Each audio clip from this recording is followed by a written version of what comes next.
Evening, everybody. I'm Evan, DM for just a little bit, and thank you for joining us tonight for episode 11, Naramsim's final exam. As we rejoin our party, we find them deep beneath the floodplains, trying to discover what could be the secret behind Naramsim's Sunken Antheneum. Once a powerful ardent scale wizard, Naramsim trained wizards from across the lands of Lost Fiscanon, and then suddenly, shortly before the war, disappeared. Now the party is looking for an ancient relic, an orb upon which Naramsim used to track all of his students, so they'd be able to find the wizarding towers lost across the stretches of Vascanon, and also get themselves in the good graces of the Regiliant Atelier, a trade organization that may or may not be friends. In the last adventure, the parties faced several trials to prove themselves to Naramsim and whether or not they are ready to receive the arcane knowledge he can give them. So diving right in, we rejoin the party deep below in the caverns. The party trudges through snow. Previously summoned by arcane magic, the snow blankets this once simple and plain stone room, leaving behind a single trail that leads to a large stone doorway burnt into the snow using the power of Twid's arcane magics. The crisp crunch of the snow under their feet echoes loudly in the now quiet chamber. As they cross to the far wall, they can see the door waits them. Sith and cuneiform line the pages of a stone book carved into the doorway prominently, and seems to be waiting for someone to read it for the first time in hundreds of years. Just as the party approaches the doorway, the letters glimmer with a faint golden light, and with a shimmer in the air, the illusory figure of Naramsim reappears before them. The glow of your lights seem to glimmer across his scales and highlight the sharp upturn of his brow ridges, his face turned sharp and strange by the light and the strange perspective. A wizard must never forget the pride and accomplishment they brought them into my halls, but you have shown you have the judgment not to clothe yourself in temptations of vanity and greed, a laudable caution. You persevered in the face of driving cold and sudden danger, but now we'll test something more, the quality of your arcane education, and see if you're capable of handling the knowledge I would pass on to you. Beyond this door lies my final test, one that will call upon your mastery of the arcane studies. I leave you to contemplate my very first lesson to you as a prospective student. What price would you be willing to pay for knowledge and power? And as he says that, there's a hazy shimmer in the air, and with a grinding screech, the door swings open through the illusory figure of Naramsim, exploding it into a confetti of colorful lights that seem to shimmer in the air and then pop and disappear individually. Beyond the stone door, a dim tunnel leads into the darkness, and your final test awaits. What would you like to do? When he kind of explodes into sparks, Flip is going to turn to Thorn and be like, oh my gosh, such a drama queen. Fucking egotistical wizards. Tell me, Calvin, are all wizard schools like this? I mean, why would you ask me? I'm not really like a wizard school kind of wizard. And Calvin look down at his apron that is just covered in grease and nicks and coal. Do you not find the mastery of arcane trade a valuable pursuit? I mean, school is a school. Yeah, but they're nerds. So, show of hands, how many of us think we're going to fail this test? Just me? Okay. I mean, I'm kind of with Calvin. I know some magic, but I ain't never gone to no school. Not Do we for have magic. time for a short rest before going in, so that I have? Would you wish to take a short rest before going any in? spell slots? My comprehend languages will wear off if we do a short rest, but I've got one more scroll. Should we at least read the door before your before your spell goes away, Twid? I can do that. I'm gonna look at the door. Okay. So you peer around the door, and it's slid its way open, so you have to sort of step out into the snow and sort of push some of it out of the way to look up at the large stone book that's carved into it. And across the front, it simply says the same words you heard before. What price would you pay for knowledge and power? And then just beneath it says, be prepared for the challenges ahead. I mean, if a short rest is going to help us prepare for the challenges ahead, it seems like it might be a good idea. And I'm also going to like look down at my side that's like no longer actively bleeding from the large sword wound I brought upon myself, but I'm still not feeling great. Yeah, When I'm did okay you with a get short rest. stabbed? The sexy horseman, like, Oh, right, him. it Yeah, was sexy a while horseman. ago. If you were to categorize just how bad the stab wound is in like a numerical term, how bad would it be? I mean, I'm doing okay without doing terrible. I'm like a 2 out Calvin of would 3. also like to use a hit dice, if possible. So like, I would like a short rest. Take the short rest. Yeah, let's just do a short rest.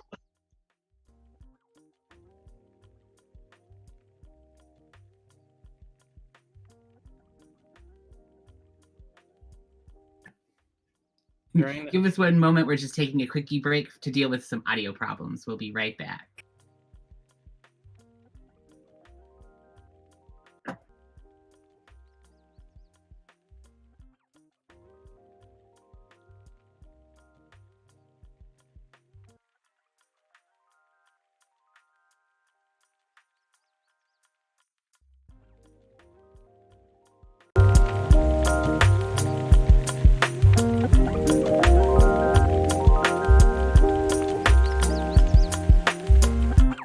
Actually,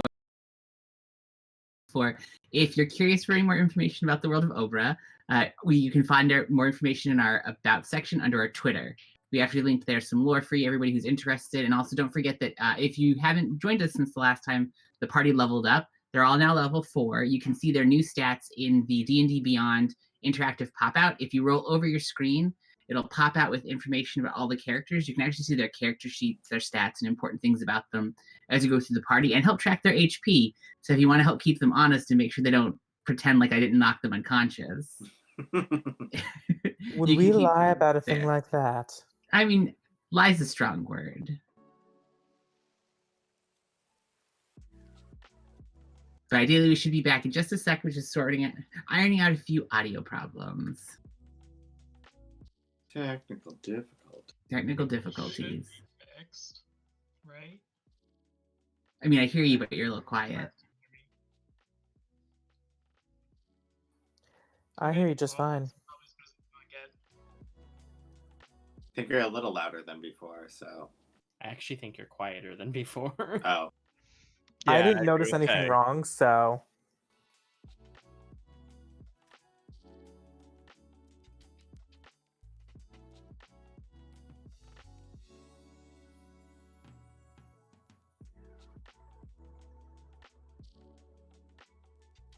All right. Thank you, everybody, for bearing with us while we dealt with those little technical difficulties, and we'll start us back in. So you stand before the door, a yawning black portal that leads off into the darkness of a tunnel, knowing that your final test awaits before you. Are you taking a short rest? I think, Yes. yeah, we're going to take an hour. Okay, so you're going to take a quick hour. Each of you, in that time, you'll notice that the snow has started to melt. So you probably want to clear a section from the snow so that you can get a little bit more comfortable. As you do so, you settle in. You take about an hour worth of rest. In the distance, you can kind of hear the slow trickle of water, and you realize as the snow is melting, it's probably draining somewhere. And it's just that little like tink, tink, tink, a light sound of water falling. And you can feel this breeze blowing up through the open portal that leads down into that tunnel. And it's the air is earthy and kind of damp as it blows past you. And it definitely has the scent of those like wet underground places, like natural caverns and things of that nature. I'm here for this. Yes, It's very earthy. I'm down. This is my favorite and- place in the entire You can feel free to spend any hit dice that you would like to spend during your short rest, and also feel free to restore any of your powers or abilities that work off of short rests.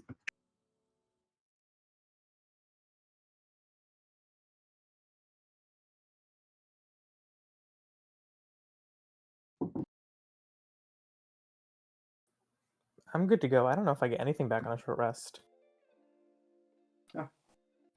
I hadn't used any spells, so I got hit points back. Yeah, I was fine on hit points, and I don't get anything back on a short, but Hit points are good. I think we may have to rely on Calvin a lot in this challenge, so what he needs is what is necessary. So now that the short rest is over, what would you like to do? Run in full speed. All right. So I'm assuming you're all going to head down the tunnel. Yeah. Yep. All right. So you follow the stone hallway that leads down away from the light of the chamber that you're currently in. The only light you see with inside is the ones that you carry on yourself. So any of you that have light spells or torches provided, it's just that soft light is the only glow. And even with your dark vision, the darkness extends beyond the edge of your vision down the tunnel. Stepping out of the rough stone hallway, your light spills out into a chamber that's so vast the walls are lost to shadow. The trickle of falling water splashes within the space, giving you a sense of vaulted ceilings and damp air rushes past you. For a minute, actually, Valen specifically, it feels almost refreshing, like the leaves and vines that make up your body. You get this like rush of earthy energy. Water cascades from the ceiling in several places in shimmering sheets, capturing your light and distorting your vision as it crashes down in the dark waters below. Your light falls upon massive stone walkways, now broken and ruined, bits and pieces sticking up from the dark water, exposing what was once brightly colored tiles, where grime and hanging moss haven't obscured their craftsmanship. The pathway before you ends in a jagged expanse of broken stone and continues a 10-foot drop away from you. Whatever trial awaited you seems to have fallen to the passage of time and erosion. You stand amidst a broken history and darkness. What do you want to do next? And for those of you watching, I'm flipping us over to a map in Roll20 really quick. So how far can we see, like, in different direction? Or, like, what can we see, like, out past the drop-off? I'm going to give you this map because it'll be clearer to you. It's going to have some more than what you can see, but I'm not going to complain about it. So keep it simple. Well, I'm definitely not diving right in the water this time. And so what you can see before you is a representation of what you're seeing. There is very clearly bits and pieces of what once were much nicer architecture. You get the feeling there was an entire platform here raised above the pool below you, but time has just destroyed it. And in particular, you see that the wall to the left, there's a whole section of it that's just crashed inward with boulders sort of strewn through the water out of it. And there's water sort of pouring slowly out of that hole in the wall, trickling down all the broken boulders into this murky, dark pond below.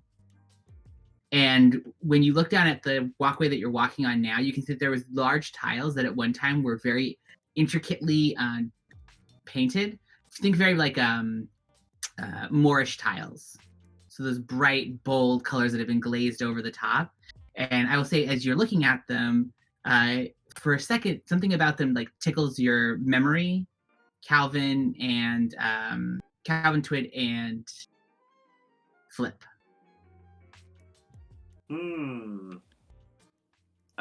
What does this tickle tell me?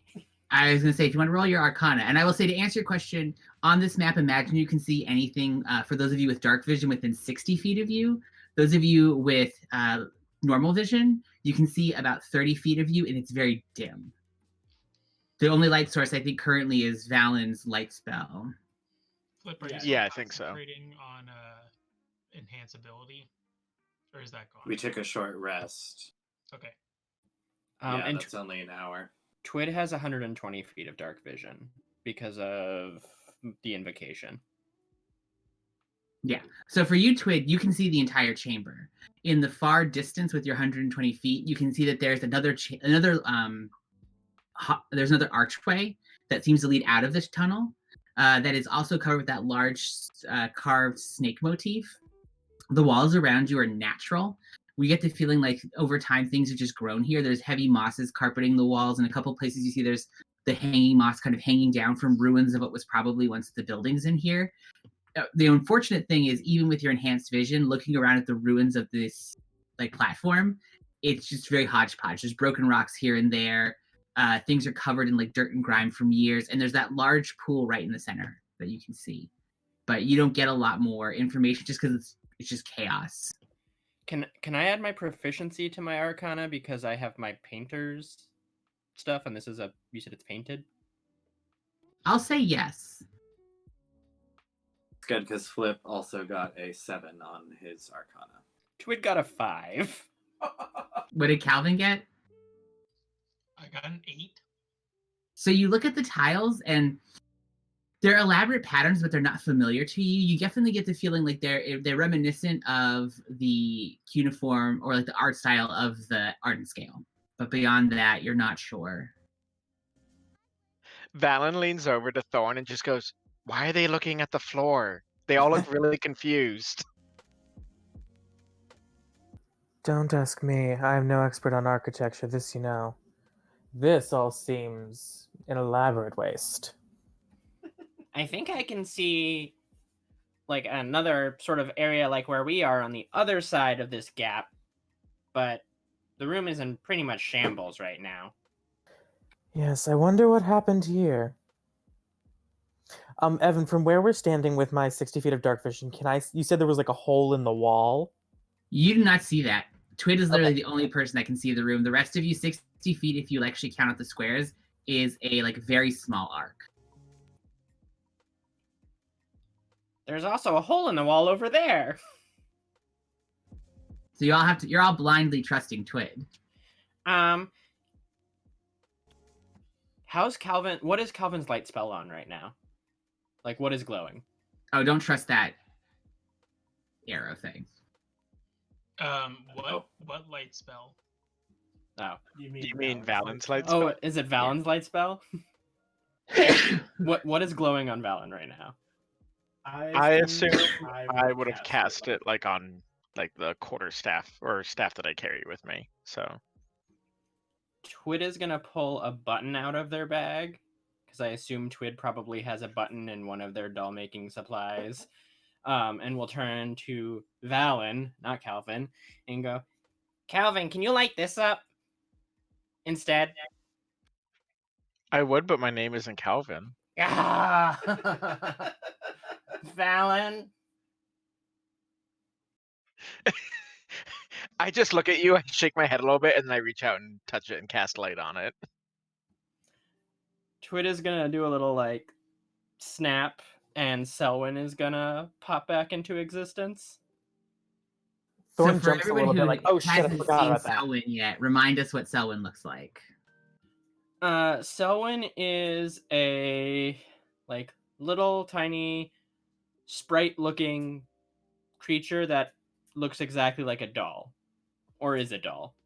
So like it's like a fairy doll essentially. Yeah, like a fairy doll, like made of. Is it a sky dancer? Yeah, do you have to pull a little thing to summon it?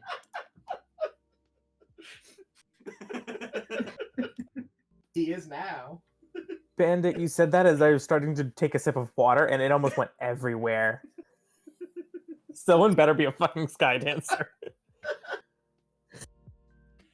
So Deep Twid is handing the glowing button to Selwyn and is going to say, Selwyn, can you go over to the hole so we can all see the hole a little bit better? And send Selwyn over towards the hole. So Selwyn grabs the button from you and sort of starts to flutter gently away. And I will say that for those of you who are watching the stream and for the party, the hole appears just to the left on the map where that walkway seems to go. It looks like one time that smaller walkway led up to was probably another door. Something burst through that entire wall. It's a good 30-foot wide gap in the wall that has just been destroyed inward. If you look down, you can see that some of the pieces of rubble on the in the pond below seem to have come from that being crushed in. So it definitely does look like something came in, not something broke out. It definitely gives you the impression that something slammed into the wall and broke it inward, but like probably hundreds of years ago potentially, because everything is also covered over with like moss and grime, and everything has this feeling of like, as far as you know, no one has been in Naramsim's Athenaeum since before the end of the war. If we recall from the vision that reminiscence showed us, as they were leaving, there was a large shadow, and they all looked panicked for a moment, and then it cut out. It is possible the tower was attacked by something I hope is now gone. Yeah, I would hope if it was still here, something would have woken it up by now and not us. Selwyn is gonna like float right in front of the hole, maybe like 10 feet back, and Twid is gonna look through Selwyn's eyes. Okay. So Twid, using your abilities to share the senses of your familiar, your eyes close, and then suddenly you are seeing things from the perspective of Selwyn, which is very unusual because even with like the way that Selwyn flies, there's still a little bit of a bob as Selwyn flies back and forth. So your vision's sort of rocky, like someone with the camera just not having the best stabilization. But you can see down through the tunnel. Essentially, the light does shine about 30 feet in, and it just looks like rough natural tunnel that's been broken open. There is water pouring slowly down the side of it, and it seems to be going up. And it seems to be ramping in an upward direction, but you don't see any light from the inside the tunnel, and nothing super distinctive other than just the damage. It doesn't look. I can't really see much going down that tunnel right now. And Twid, you said you saw a door up that way, pointed like right ahead. Selwyn will fly over towards to the other side now to light it up. Sorry, which side are you going towards? North on the map. North on the map. Okay, so Selwyn flutters to the north of the map, and you do indeed with time, like the party is left completely in the dark. So those of you standing there who don't have dark vision, it's that moment where like you look down and you can't see anything. Calvin will tinker and make one of his little tiny balls of light. It only emits light in 5 foot. All right, so Calvin has a little of light, but as you look further in the distance, you can see Selwyn floating there with the light. Even with the light, it's still a decent distance away. You can just see that there is a door that is sealed. So it's another one of the archways with the large serpent, and then a sealed stone door within that archway. This one's a large, like double door sized, and there is the ruins of what look to have been like a nicer pedestal set up there. And you can see that there is indeed like a stone pedestal that's raised that looks to be like a set of claws clutching a jewel. The jewel is still there, but dim. Does it... well, I guess that's kind of irrelevant at this point. See? A door. If we would like, I am fairly agile and can see in the dark. I can try and pick a path and investigate the door before everyone else gets there. I mean, I can always swim across if you need a little bit of backup. I appreciate the sentiment, but I don't know if I would trust these waters. How far of Not a drop mine. is it to the water? You said 10 feet? It's about 15 feet down. Yeah, it's a 10-foot gap between you and the stone above you, in front of you. Flip's kind That's of what I like peering over the edge and like gulping a little bit, and like kind of glad that Thorn declined him. So Thorn, you would like to cross. So if you're going to jump across, I'm going to need an athletics check for you, or just a strength check. Straight strength check if you aren't proficient in athletics. I was gonna say if I say like I'm gonna try to like almost like parkour off the one side to make it to the next, can I make it acrobatics and not athletics? No, because athletics would be what dictates if you can make that distance, especially knowing that you're wearing armor. Before you try anything, Flip is going to pull out a Taroka card and give you a Ghost Otter of Guidance. So you The can little have a otter floats D4. around you and lands on you, and you are empowered with guidance. Good, because I got a -1. If you die, Thorn, I'll bring you back. I don't I know that a appreciate D4. that. Because guidance is a D4 added. Hmm 18 plus 2, but -1, so 19. 19. Yeah, no problem. Oh. So you give yourself a little running room. Like you have some of the people, you have the rest of the party sort of pushed to either side, and you get running and you make a jump for it, and no problem. You sail over the gap, landing on the other side. As you do, you slide just a tiny bit because the all the dirt and like loose rubble on the pathway. You send some gravel like skittering across the edge to fall over the other side. But after a moment, nothing moves beneath your feet. You feel settled, and you've successfully made the jump. I will say, at that moment, you look down and realize that your foot is firmly pressed on one of the tiles, and you see a soft blue glow like settle upon it for a second, and then you hear a snap of ice and realize that the ice has formed over the top of your boot. And Motherfucker. the tile pulses as though the light's going to get brighter, and then you hear this, and you almost a sound of like something burning out, and then the tile goes completely dark. Thorn, do you want me to blast the ice off your foot? Please do not, Twiddlemop. I will be fine. And Would you Thorn like to is make a just... strength check to break free? Should have taken strength, god damn it. If they sing the cold never bothered them anyway, do they get advantage? They do not.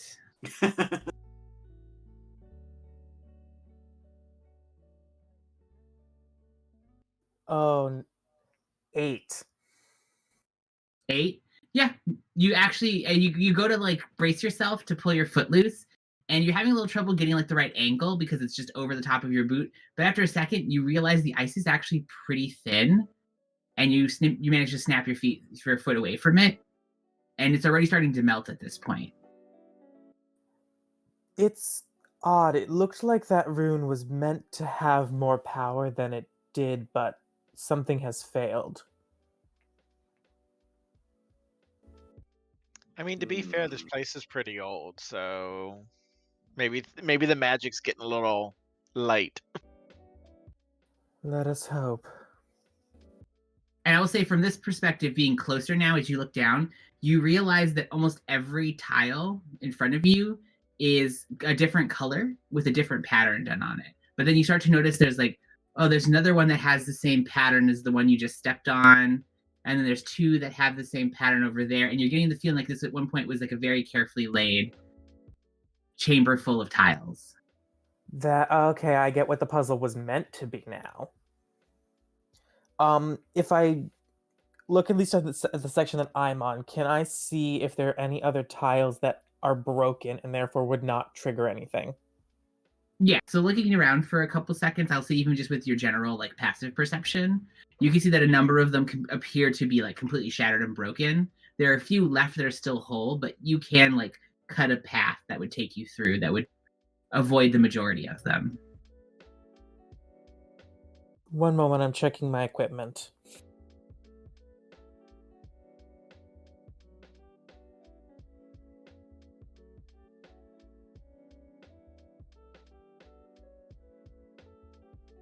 No, I have nothing that I could mark a path with. Never mind. Would you like to continue forward, though? Yeah, I'm gonna continue forward to the right. Because Alright, it's so a you're gonna move smaller, yourself it's a much over- smaller jump. But before So, you like, go to forward, here? throw something Yeah. at you. Wait, you're throwing something? Yeah, I will happily reach into my alchemist supplies and like throw you a bunch of like chalk or something to mark which tile you've gone on. Oh, let's do that. Also, that's easy enough. So Calvin tosses you over a piece of chalk and you catch it, and you're able to start marking some of the tiles off that appear to be damaged. I'm gonna mark off the path I used for the broken tiles, since I know not everyone can see in the dark or see as well as I can. So kind of moving carefully forward, you take a step down and you're slowly carving out the path with chalk so that it's more clear where you went and where you shouldn't go. You put a few like don't step here, X, draw a line to the one that still looks to be like in good condition. I'll say at the edge of here, you look down and see that there was the pool here is larger, and there's one large column of water that's falling down into this large pool in the center.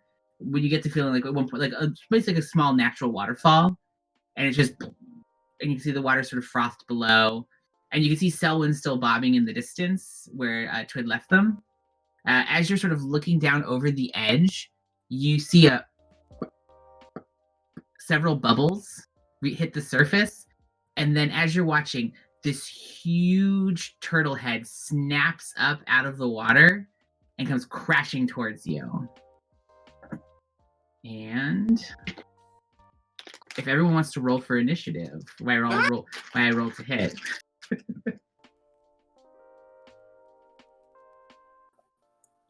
How long does guidance last? It just lasts for that one roll, Oh. I believe. Let me double check. Once before the spell ends, the target can roll a d4. But that is a cantrip for me, and because I'm a bard of spirits, it's technically guiding whispers and has a range of 60 feet. Just so the party knows, if you ever need that, that's always an option. I'll try to remember, but feel free to ask for it as well.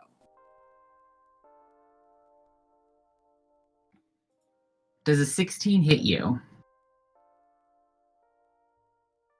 16 is my armor class. Okay.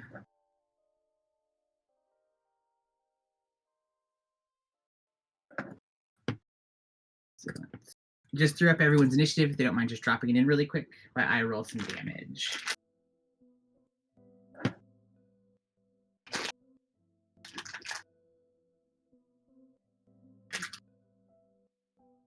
I am not rolling great tonight. You take 7 points of bashing damage.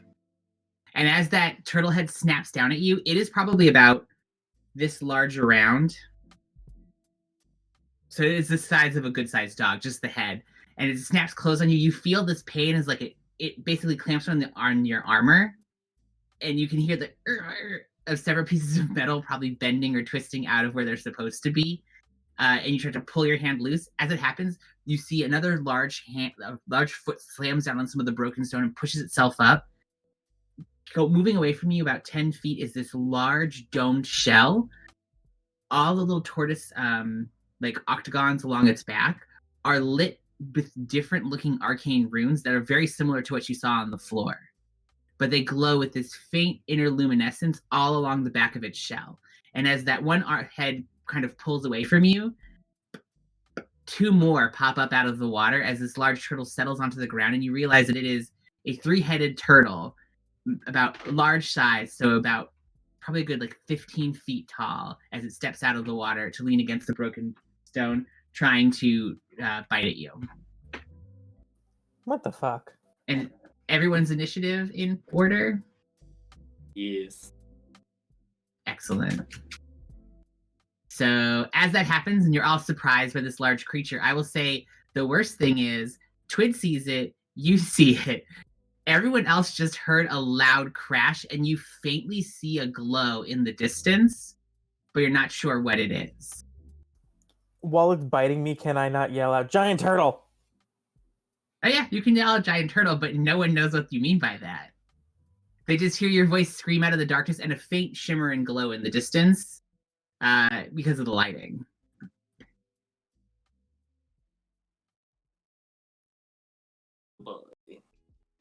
I'll say, those of you with dark vision, it's just at the edge of your vision. You can just see like 1 or 2 of the large turtle heads floating out of the darkness. Which is even more frightening. Yeah. Never ending story. The creature, the turtle creature that lives in the swamp. Mm-hmm. It is that's the scale of this thing compared to Thorn. All right, so Flip, you're starting us out. So what would you like to do, having seen this creature rise up out of the murky water and snap down on your friend? Well, I would like to try to run and jump across the gap. Yeah. So if you want to just give me an athletics check as part of your movement, I won't make that an action. It's just going to dictate how successful you are. Okay. Let's see. Come on, we can do this. Athletics is gonna be 10 on athletics. 10. So you make a running jump for it, and your feet hit just the edge of that stone walkway, and you feel a stone come loose behind your heel, and you see it fall back behind you. You just managed to stumble past the edge, though. So as I'm like scrabbling up the edge, Flip is once again gonna pull out a Taroka card, and his eyes are gonna go all white, and he's gonna go all creepy voice again as he tells the tale of Shala, the deadliest blade of any ardent scale. And then right next to the turtle, a ghostly figure of an ardent scale, aptly enough, is gonna pop up and take a swing at the turtle with a blade. I find this amusing because I feel like that's just going to make Thorn more freaked out. Not really. I Thorn's expected going to this. it's going to be more convinced that something's gone wrong. I mean, you did hear Flip's creepy ghost voice behind you, so. Sorry, I'm not used to rolling spell attacks. 14 to hit? 14 does not hit. Oh. So the Ardent Scale slashes down with its weapon, and as it does, you see one of the glyphs on that turtle's back flare up, and the blade seems to bounce off of it. Well, that's rude. That's all I got. Are you hurt, Thorn?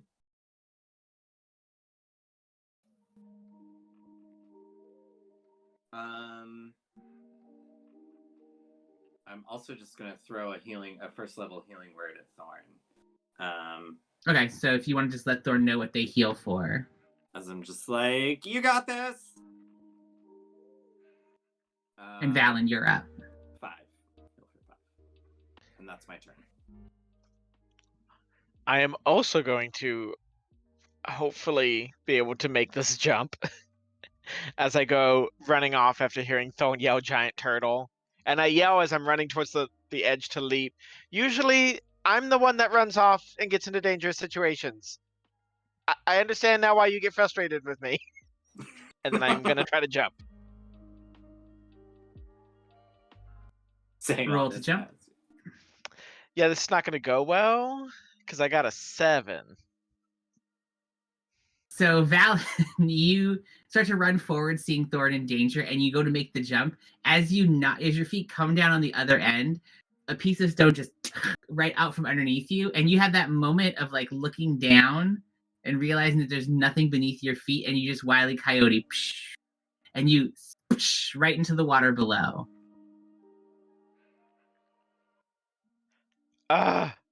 I don't want to have to do this, but I'm going to use a bonus action to Misty step back up onto the platform. Because this is embarrassing.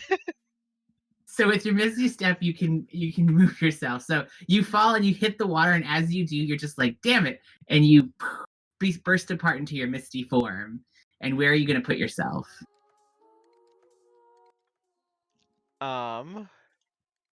You said I'm about 15 feet down, right? Yep, you're about 15 feet down.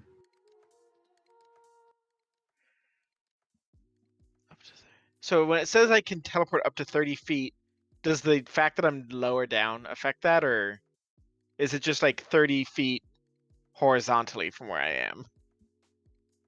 Say we'll hand wave that. It's less important. Okay. I'm gonna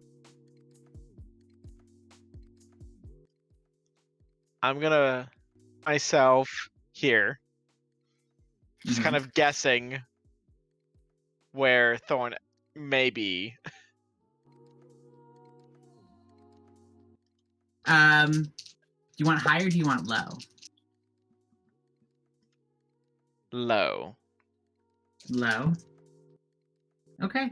You slam down onto the stone and you hear a soft popping noise. And as you look down, you realize you're standing on one of the tiles, but it's broken. Oh, thank God. And so you see a little skitter of electricity go across the tile, but nothing else happens. It dissipates harmlessly. I just look at the ground. I'm like, I hate this place. I hate this place so much.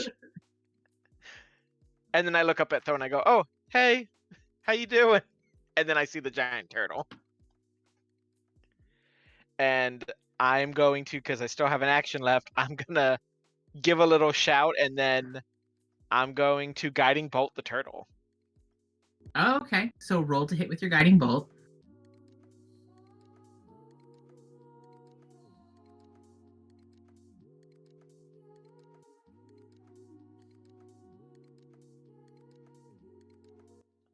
That would be an 18 to hit. 18 hits. Sweet.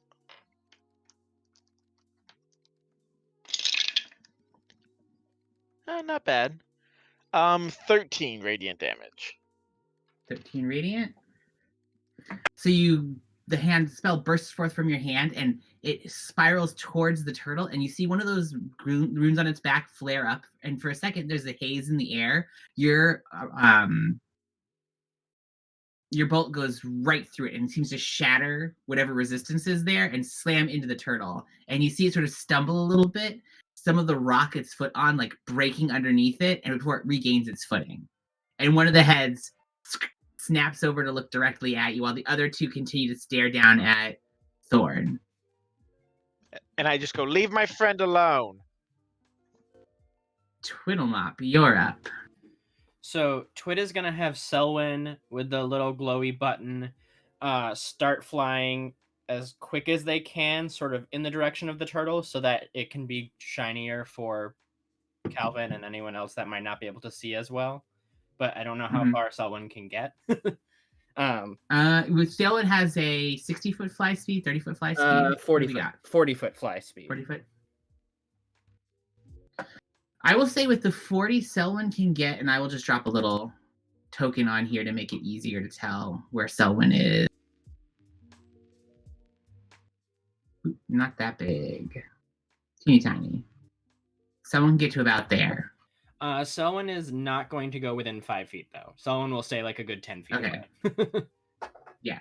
So Selwyn can get to there, which means that there's now the small bit of light from the button being held up by Selwyn glowing down on this large turtle. And the rest of you can now clearly see where once there was placid dark waters, there is a gigantic 10-foot turtle covered with arcane runes all along its all along its shell, and a tiny little bit of Thorn's shirt hanging from the side of one of the mouths. And then Twit is going to pull out Lucretia and go, "Let's go, Lucretia!" and fire an Eldritch Blast.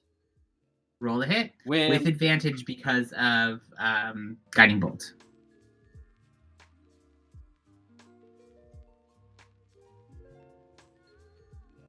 $17? 17. Let me see. 17 hits.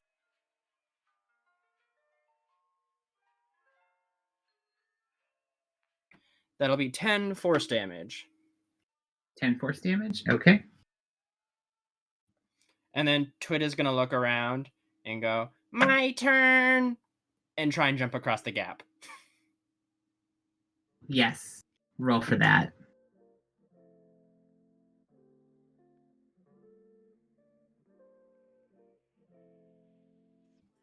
Athletics, you said? Athletics or strength if you're not proficient in athletics. Also, Bandit, you're muted, and so we didn't hear whatever you just said. That would be a 10. 10? Yeah. So you see, yeah, the little scream, runs up, makes the jump, and you do manage to make it all the way across. When your feet hit, you skid for about 2 feet on the loose bits of dirt and stone, but you come to a stop, and you have to windmill your arms to keep yourself from falling over, but you successfully made your landing. You stuck it. And do I have any extra movement, or did the jump use all of my movement? That would have been half your movement to make the jump. Oh, then that would be it then. Okay.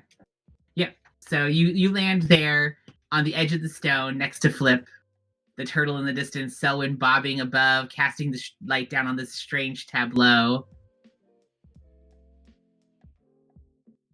What would you like to do? Or anything else? Or are you done? That's it. Sorry. Okay, cool. That's it. Thorn, you're up. An Arden scale next to you. The Phantom and Arden scale next to you. A turtle in front. Stab this motherfucking wizard turtle.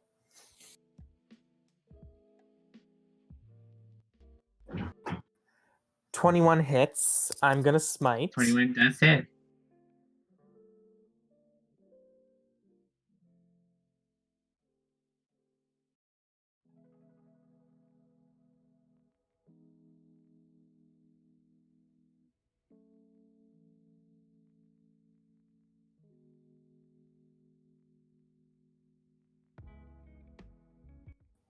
Not great. 17 points of damage. Mm-hmm. I'm gonna stab him again. Okay. That's a miss. That was a 2. Yeah, 2's not going to be good enough for that.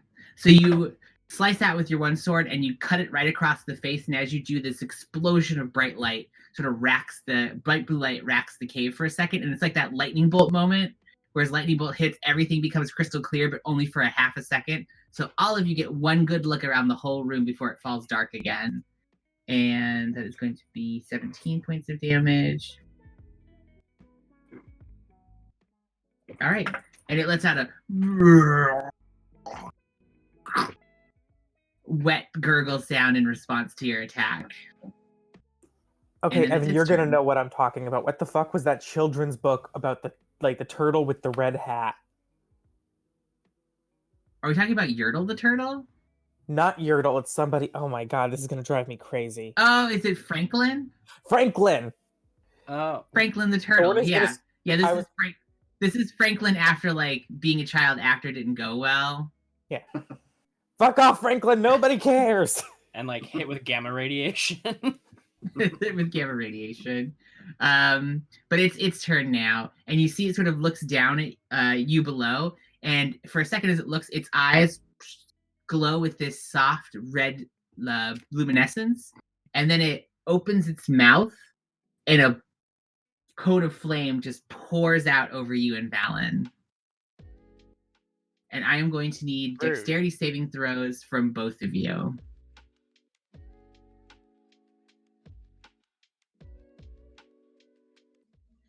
$16 for Valen. Motherfuck 7, I'm getting a new dice. All right, so Valen, you save for half.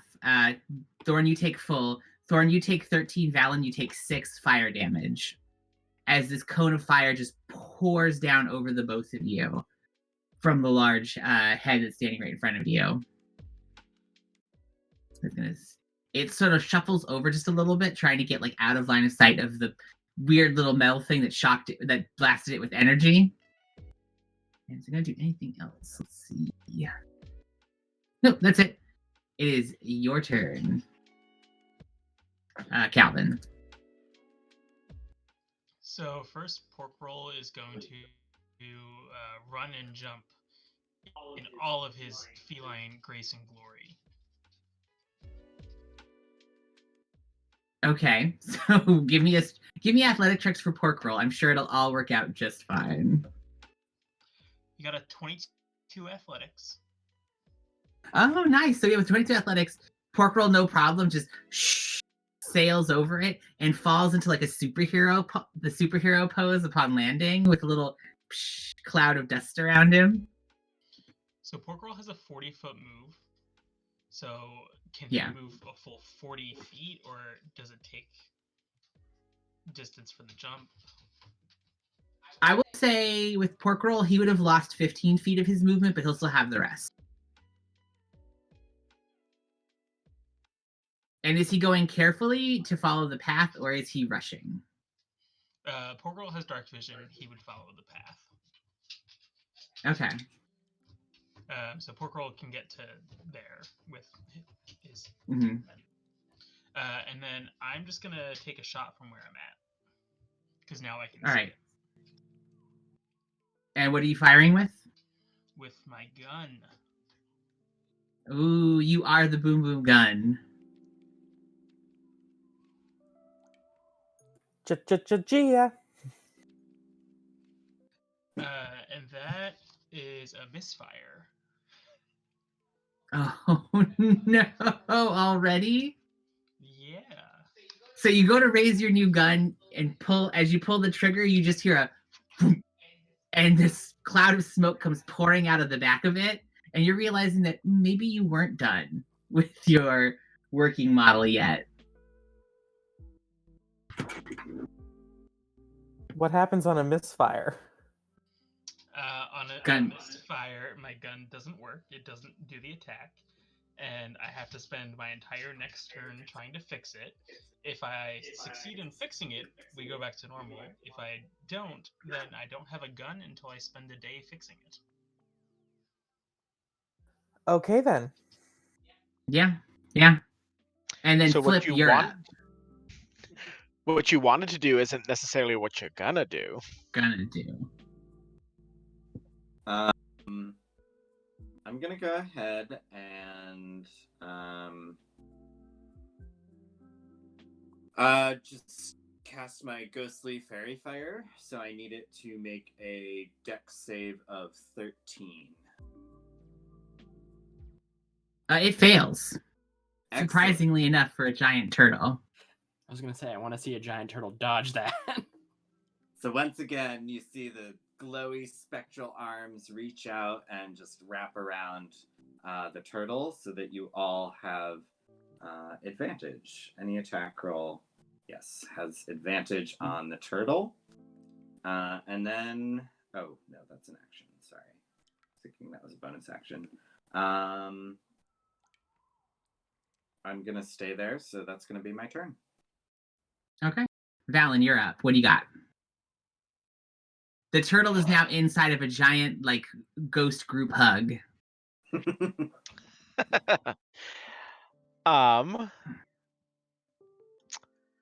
What am I gonna do? Thorn, how you doing? You good? I would not use the word good to describe my situation. I am standing. Okay. I'm at half. I'm going to cast Cure Wounds on you with my action. So let me see how that goes. Fingers crossed. Oh, not bad. 10. You'll heal for 10. Thank you, Valen. You're welcome. And then with my bonus action, I am going to cast Spiritual Weapon. What So I level can is spiritual s- weapon? It's 2, right? 2, yeah. Oh, yeah, wait. I can't do that, can I? Because I did Cure Wounds. Yep. Okay. No. I think that's all I'm gonna do then. Yeah, I'm good. Okay. Twid, you're up. Twit is going. Selwyn's just gonna stay where they are, so they're like still giving light for Calvin should his gun ever get fixed. And Twid is going to go. I want to try something out. And Twid's gonna like put their hand on their head, like pull out this little purple like energy and throw it, and cast Mind Sliver. And I need it to make an intelligence saving throw. Actually, as you go to cast Mind Sliver, you feel the energy pulsing through your hand. You go to throw it. The turtle's head that's turned towards Valen snaps up towards you, and the same thing happens. The eyes glow this soft color, and as you're going to throw it, you feel this force snuff it out in your hand. And as you go to toss it, your hand is empty. Did that turtle just cast Counterspell? Do you want to identify it with an Arcana check?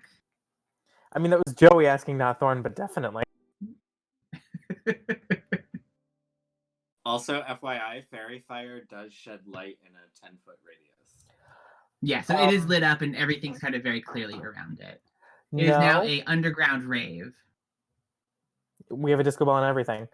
Yeah. Thorn isn't good at Arcana. I rolled plus 0. Okay. You're not sure what happened. It's a real weird time. It's getting a ghostly group hug. It's glowing now. There's other magic happening. You just got your wounds healed. Like, you're very disoriented. Twid got a 19 for Arcana, if that's allowed.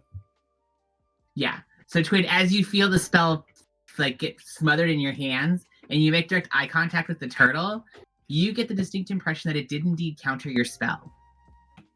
Twid is just gonna yell out, "It counterspelled me! A friggin' turtle can counterspell!" Like I said, wizards and their egos. Who else would draw runes on a perfectly good turtle? Thorn, you're up. Having heard Twid's voice scream out in vexation across the chamber. I am going to deliver some constructive criticism to Franklin the turtle by stabbing him in the face. Which I face? feel like this is a hostile work environment. I mean, to be fair, there are 3 of them, so you have to choose which one you're hitting. The same 2 I've been stabbing the whole time. Very well. Roll to hit. Don't forget you have advantage because of fairy fire. I rolled with advantage. It was shit. 14 does not hit. No, so the same thing happens. Your sword swings out, and just before you hit, one of the runes pulses up, and you hit like a wall of invisible force. You're doing amazing, sweetie. This new dice tray hates me. Don't patronize me, Valen. 15? 15, same thing. Your second sword comes up, and the creature's head swings down and knocks your hand off of course. And it like swoops under your hand and pushes you completely out of the way. And then it like snuffs, and a bit of mucus just hits you. Well, that's all I got. And now it's its turn, and I will say,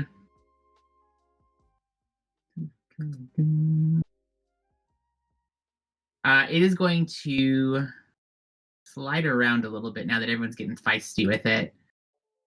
It moves around, clump, clump, clump, and you can feel like the stone shake and slide a little bit underneath you, and it's going to slam bite attack down on you, Thorn.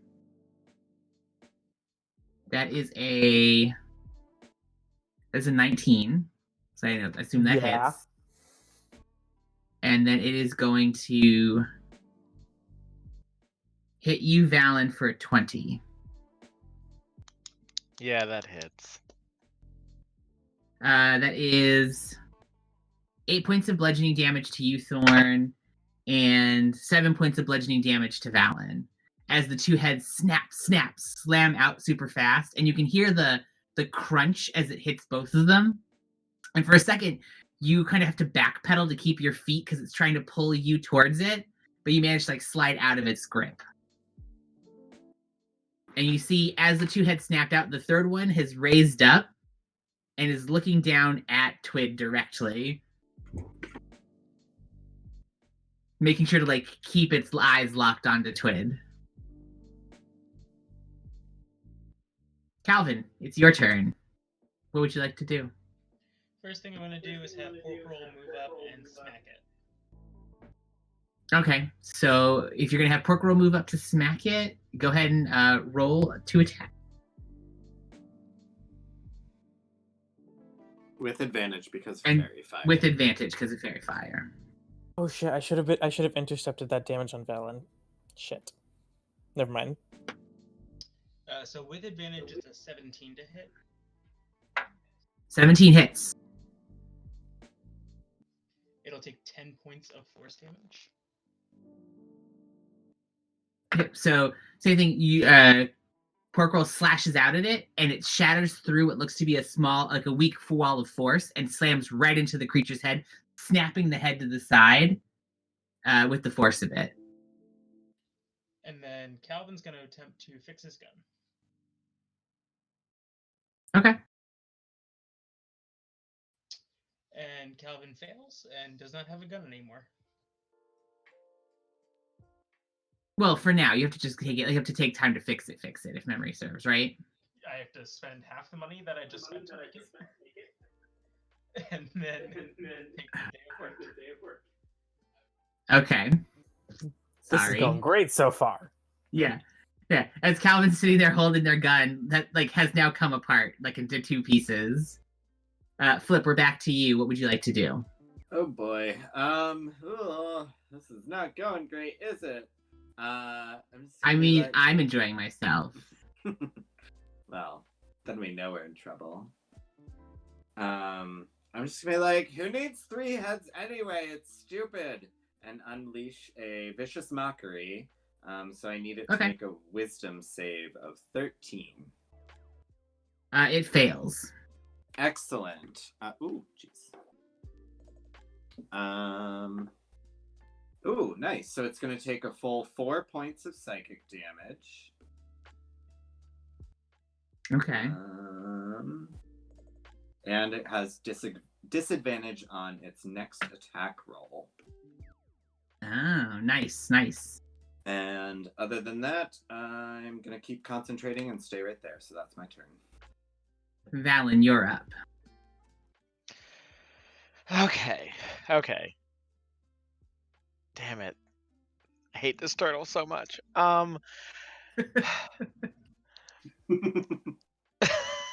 Fucking turtles. I will say for all of you, now that you've watched it for several rounds, if you would like to, you can roll an Arcana check to identify it. Okay. Can I do that as like a free action? It's a free action. It's just sort of like there's a light bulb could potentially go off in your mind. This is your light bulb moment. Oh, not for me. I got a 5. Yeah, you have no idea what the fuck this turtle is. All you know is you do not like it. You are not a fan. You do not want to buy your bag while you're on stage. Thorn got a 19. Twid got a 7. 19. Okay, I'll tell you on your turns the relevant information you would know. You know what I've had? It officially. I'm gonna attempt. Now that I'm doing this in the right order, I'm going to attempt to bonus action cast spiritual weapon.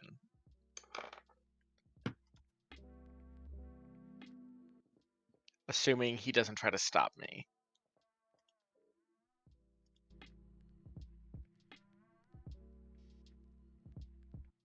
Yeah, no, as soon as you start to cast the spell, you feel that same like force. You see its eyes glow, and the spell is countered. Son of a bitch. You know what? Well, then I'm going to use a cantrip, and I'm going to toll the dead on his ass. So Okay. I'm going to make a wisdom save of 14. As that happens, you notice, I will give you this piece of information since you were looking for it. The head that had cast previously, its eyes glowed. With the second counter spell, another head's eyes glowed. So it's been 2 separate heads that have used the spell.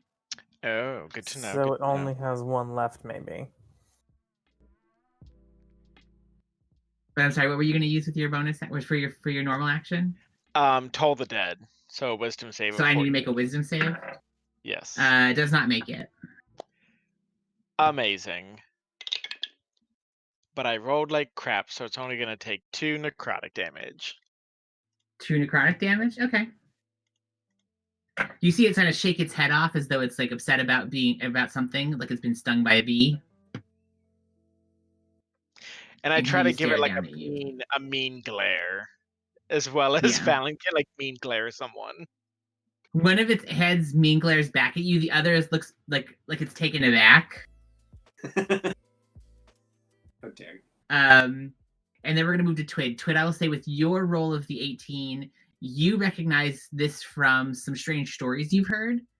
It is a Spellvor Hydra.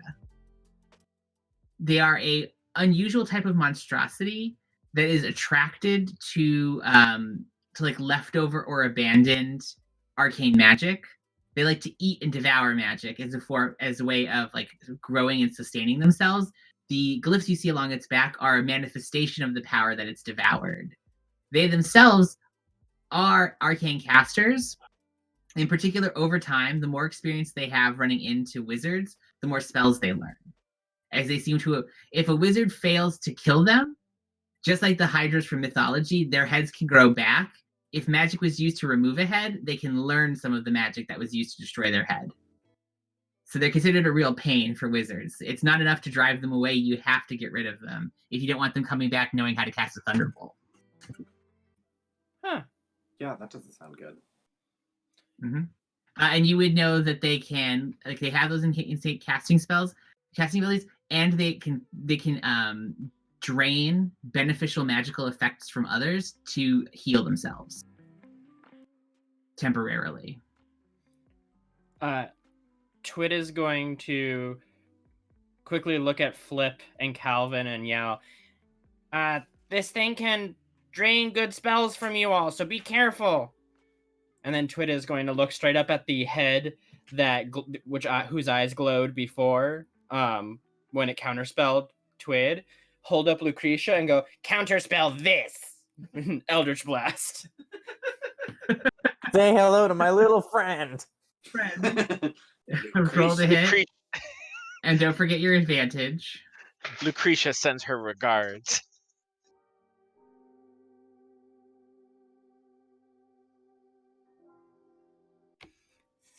$17? 17 hits. And it's not counterspelled? It is not. That's a cantrip. It ain't wasting no spell slots for no cantrips. Mind Sliver was a cantrip too. I thought Mind Sliver was a spell. My mistake. 9 force damage. 9 force damage? Okay. You blast up into it, and you see the head that was watching you. Like, it flinches away, but you still slam into the side of it, and it like shakes it off and continues to glare at you. Good job, Lucretia. But it's looking a little wobbly on its feet, I will give you.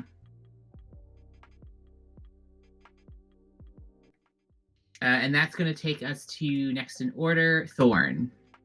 I'm going to attempt to stab the head that has not counterspelled anybody. Okay. Thank you, Jesus. That hits. I'm going to smite him. Mm-hmm. And I rolled good. Ooh. 22.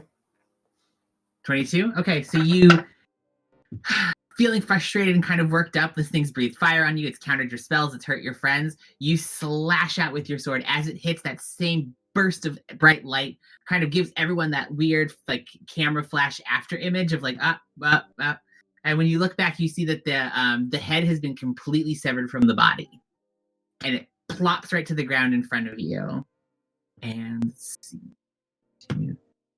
As the head's sitting there, kind of like, you see that it starts to steam for a minute, and then a burst of arcane energy like slides through the stones, cracking them all around your feet as you look down, and you see little sparks of electricity, little bits of just arcane flash and light. And then after a moment, as you look up, you have this horrible realization that it's starting to list towards you.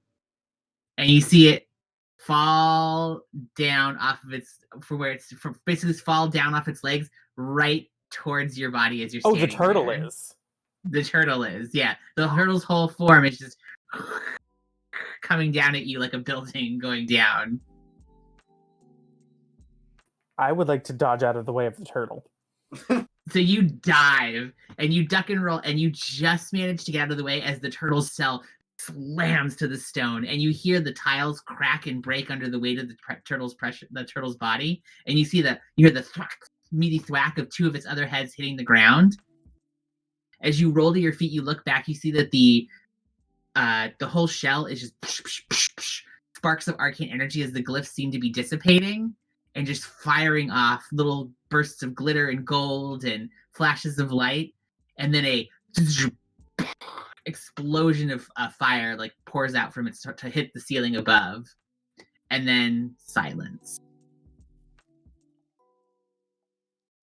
And congratulations, you killed it. You killed it. Way to go, Thorn. Thorn's going to go over and stab the other two heads to make sure. I mean, that's entirely fair. So you take a moment and you do indeed assure yourself that it is dead, which is fair because things can be disabled. I will say at this point, that seems like a perfect time for us to take a quick break, stretch our legs, give everyone a chance to refresh their drinks and things like that. For all of you watching, thank you so much for joining us so far. We're just going to take a quick break. If you are interested in continuing to hear about our adventures, it'd be great if you could give us a follow, help us find a few new people. If you wanted to spread us through word of mouth and let other people who are interested in D&D know about us, it's a great help just to as we grow the stream. If you would like to add a Spellvore Hydra to your very own game, it'll be going live on our Twitter tonight after the game is over. So you can add your very own custom Obra monster to your own world. And we'll be back in just a minute.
Said yes.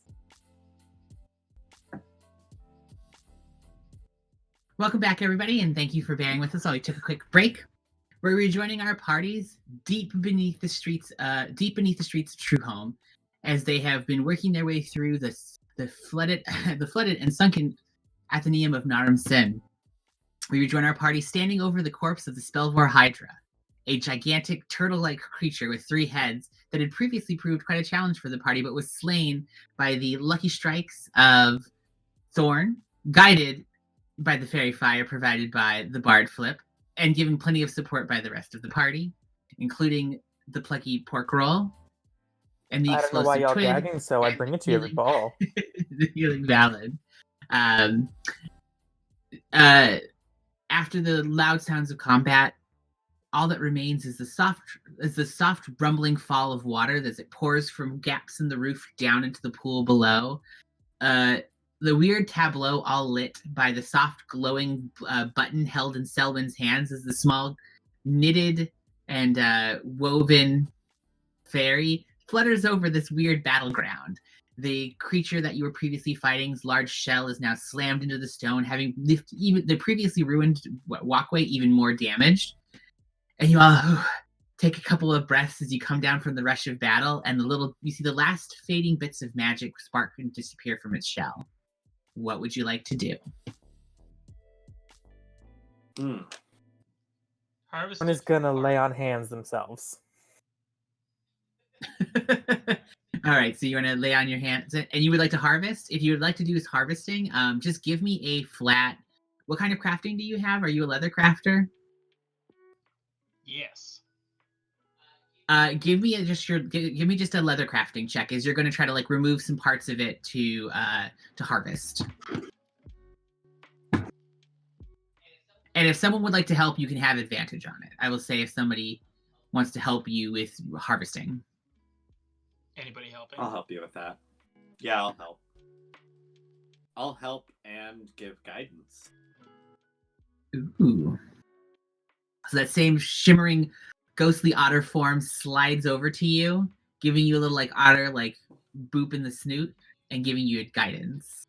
So that's 16. Yeah, so taking a little time, you and Flip work together, harvesting some parts of the shell that look to be in the best shape. As you hold them up to the light, you can see that while the magic seems to have faded from them, the rune markings still are superimposed on the shell itself. Mark down that you have 8 Spellvor shell pieces. Ooh, she sells by the seashore. Spellbar. Spellbar shell.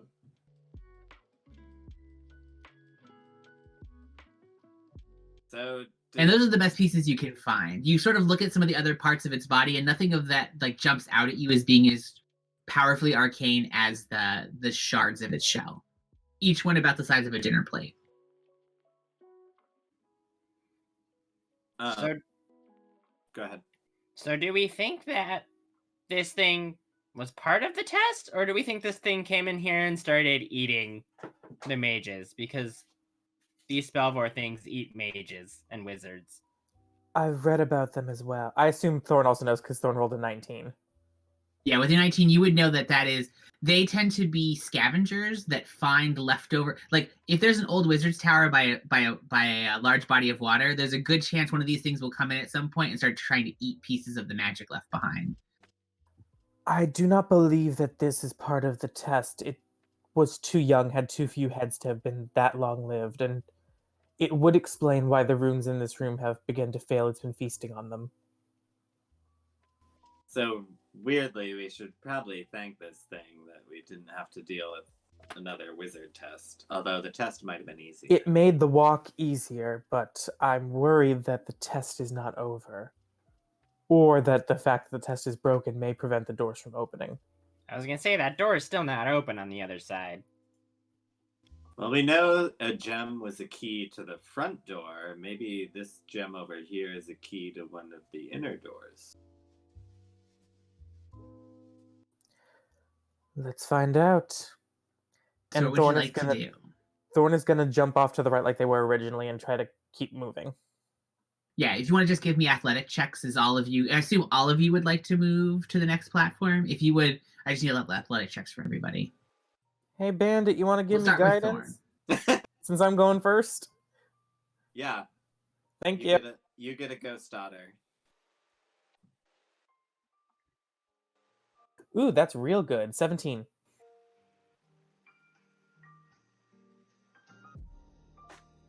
Sorry, 17. 17, no problem. You make a running jump and land right on the other side, no problem. You give a little flourish, feeling especially like prepared. And what's even better is you look down, you realize you've jumped on only broken tiles. Twit got a 1. Oh no. So you see Twid go running towards the end and be like, I'm coming! And as they hit the end of the platform, just as they're about to push off, the whole tile just slides off the end with Twid still attached. And you just see Twid right into Tiro as Twid hits the water below. Well, Are you- now we'll find out if they're waterproof. Are you okay, Twid? Is Twit okay? I mean, you can make a follow-up athletics check to try to swim. Has Twid ever tried swimming before? I'm sure it'll be fine. 10? 10? Yeah, so you hit the water and you go down about 10 feet and then you realize you've hit stone below and you push off from it. You start violently paddling and you do manage to keep your head above the water. It's not a graceful example of swimming, but it's effective. Does anybody have some rope? I have do. the rope. Thorn will toss their coil of rope back over the chasm because I have some. And I would say, just to keep it simple, taking a little Actually, bit of Thorn will time, just you managed lower to it fish. down. Like, I could just do it. Never mind, we're Yeah. good. Yeah. I'm going to go fishing. You've managed to fish Twid out of the water and back onto the platform next to you. Just kind of like streaming bits of water out of the pieces of his body. The second that they get back up top, they're going to pull out a few of their dolls and do like doll CPR to squish some of the water out. You're Luckily, okay. as you take You're a look at okay. it, you realize you regularly transport your dolls, so your bag is designed to be water resistant, not waterproof. Like they're a little damp, but they're none the worse for wears. Seeing this start, Thorn is just going to turn around without a word and start marking a path. Like, I'm not doing this. Yeah, and I'll say with your passive, you go through and taking time and not feeling rushed. You start to mark out a path. You kind of test with your swords a little bit to see if any of them are going to respond, and nothing. You get once or twice you get like a little puff of fire, a little sizzle of ice across one of the tiles, but nothing seems to be sustained anymore. And I'll say working slowly, you manage to get yourself around this broken half, and you are now standing at the bottom of the platform. There's a set of stairs that go up either side of this platform above. There's a set of stone claws that are designed like art scale hands that raise up, and they're holding within them a small, a large quartz crystal about the size of like an 8-ball, like a magic 8-ball, that is smoky and dull on the inside, but glitters a little bit in the light from Selwyn.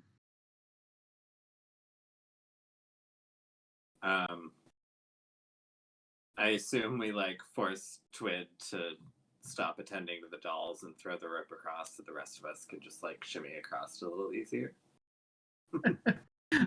If you don't mind, if you're not rushed for time and you're gonna just take your time, I'll allow you to do what's called like taking 10 in old school D&D or Pathfinder, and you just take the time to do it safely. And Guiding I'll get whispers across. all around. Yes, guiding Having whispers all also around and careful. Having fallen the first time, Valen is okay with this. Wait, Valentina, are you all right?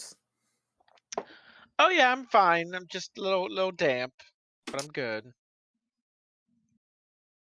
I didn't know you. And could I'll say, misty step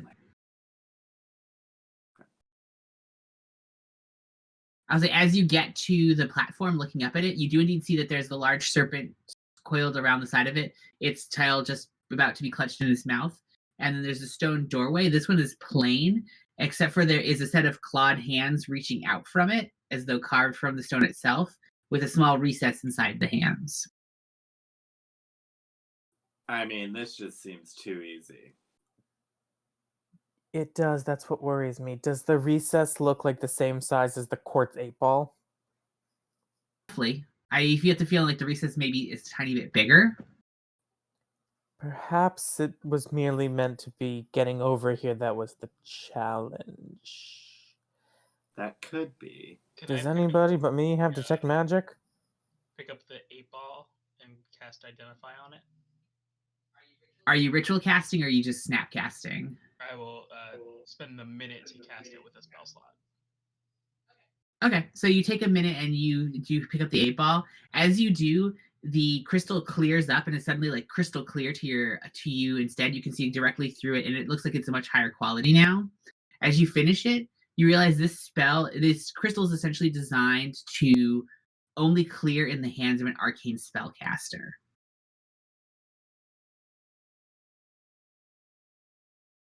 And it is meant to be a key. So essentially the spell inside of it only triggers when an arcane caster holds it, and it will finish a magical circuit, essentially, is what it's designed to do. I'm gonna plop it in the thing's hands. Okay, so you walk over and you plop it into the hands in the doorway, and as you do, Calvin disappears. Well, And we'll pause there, and we're going to flip over to Calvin. Everything goes dark for a moment, and you feel this motion as though something's kind of lifted you up. It's definitely the feeling as though something's come up behind you, picked you up, and pushed you up into the air. After a second, you hear the sound of wind rustling softly through long grass, and you can feel the grass sort of caressing against your leg and your hands. And as your vision clears, you're looking down a sort of darkened, around dusk time, hillside with rolling grasses that go beneath you. From your vantage point, you can see that the wind blowing through the grass is also shaking the trees that circle this small village. With the sun setting, the light of the houses below cast a warm and inviting glow, and a far too familiar silhouette is lit by them, sitting atop a crumbling stone fence about 10 feet in front of you. Your sister, Cassandra's silhouette. As she turns to see you, she's exactly as you remember her, down to the same lopsided smile you see in the mirror, and the scar on her chin from a play fight with wooden swords that got a little too aggressive. Her guard uniform is fresh and unblemished, with the sigil of this guard of Truehome over her chest, unlike the tattered armor that was returned for you after, something you don't like to think about. Your sister basically turns to you, and you realize where you are. You're at the village that you used to call home. And I'm just like standing there. You're standing in a field of like tall grass. And you are dressed as you were in the dungeon. So like as you take a moment to look down at you, you're wearing everything that you did before. You have your gun with you.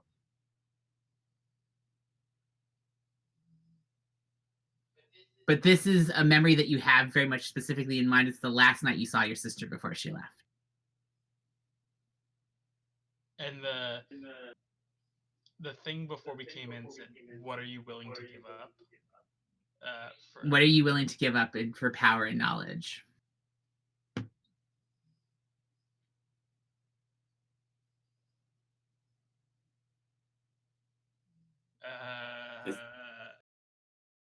Is pork roll there? No, pork rolls with the rest of you. Okay. And now that this is cleared, the set of hands, while Calvin's thinking about what they want to do, the set of hands slides down, and the stone rolls and pops back down to the ground. And is now sitting like on the ground in some of the rubble. Like the hands have basically dropped the stone. I'm gonna pick it up and see if it clears for me. You pick it up, and for a second, it clears just a little bit, but remains murky for you, and it doesn't get that same lustrous shine that it had before. Yeah, I don't think it's gonna do the same thing for me. It needed an arcane caster, and Calvin's the only one. Someone help me pick up Horkle. We can use him as a battering ram. I was going to say, you technically have 2 arcane casters in the party. I hand the sphere to Twid. Twid's hands are gonna like float up to hold on to it.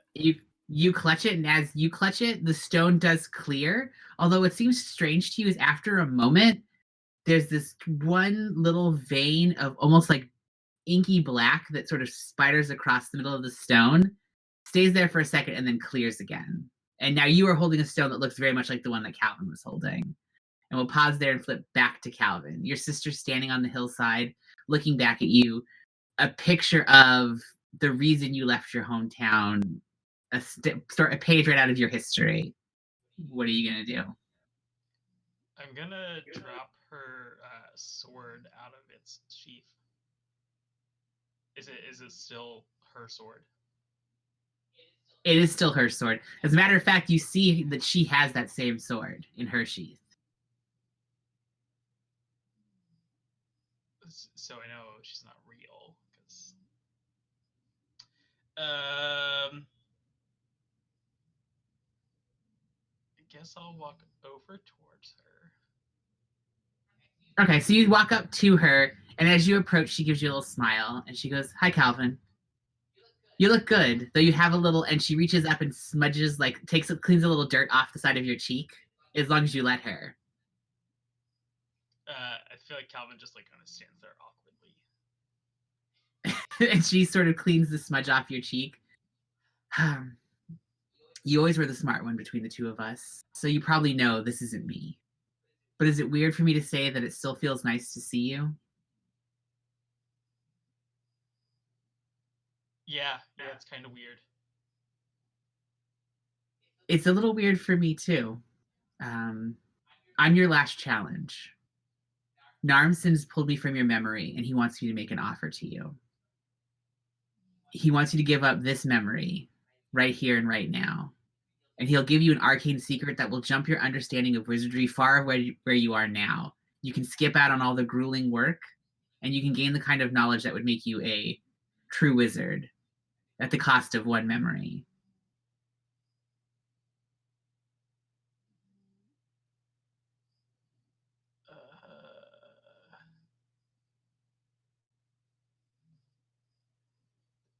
What I mean, doesn't seem like a fair trade without actually knowing what he's offering. That's the trade.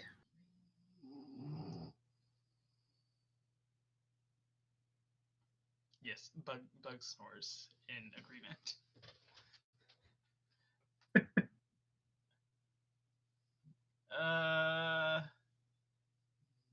And I don't have pork roll with me. Pork roll's not there. No one else is there. I'm using pork roll to try and ram down the door. If you want a minute to think, we can snap back to the party. Yeah.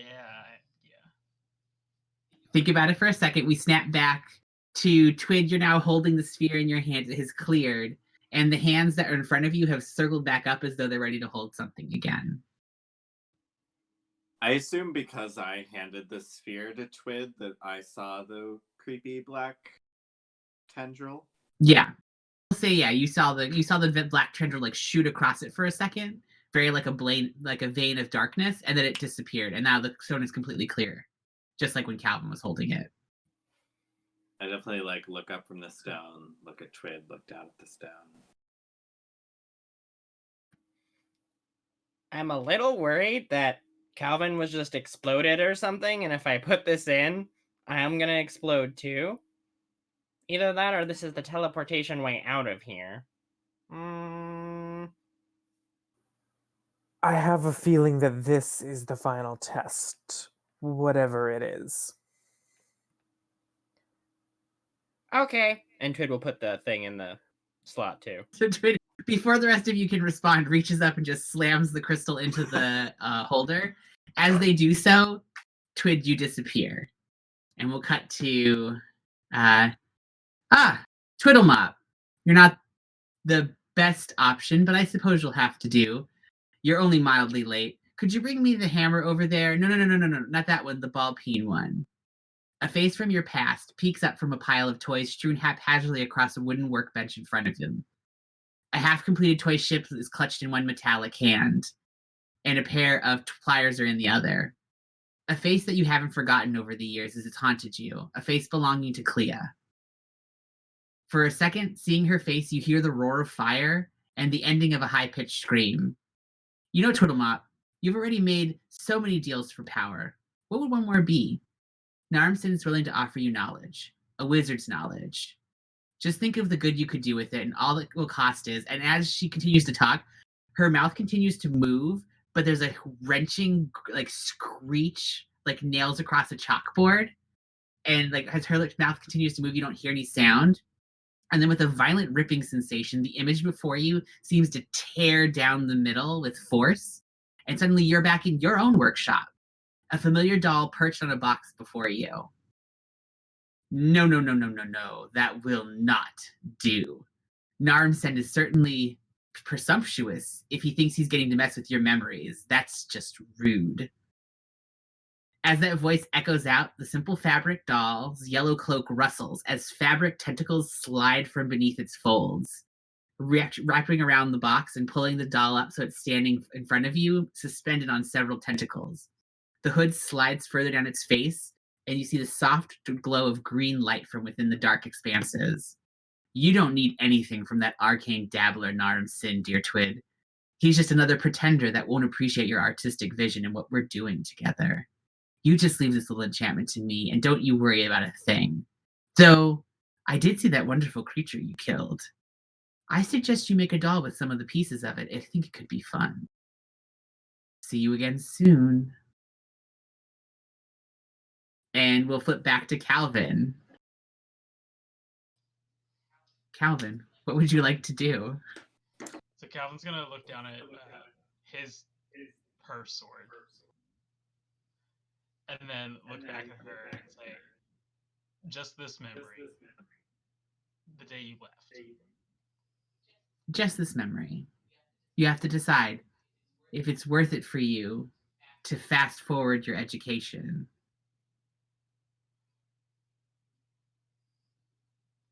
And Calvin will pause for a minute and then say, "He can have this memory.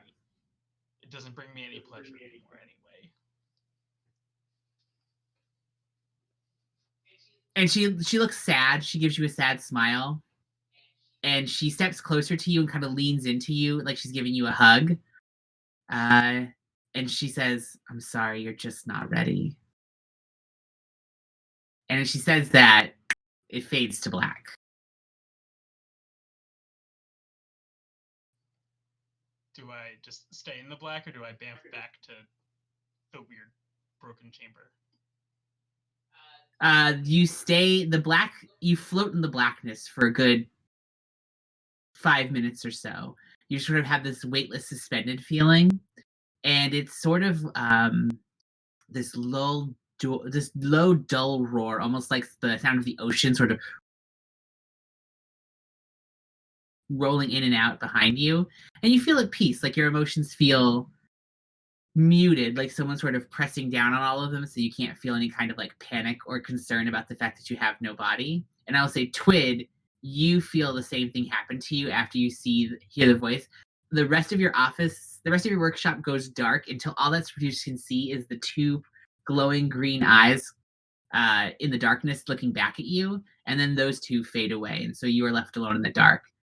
And after about 5 minutes, the doorway that stands in front of the rest of the party folds open, and Calvin and Twit are standing in the doorway. Are you both all right? That go. Is the orb nearby? It is basically on the floor in the middle, right in front of where the door was before it opened.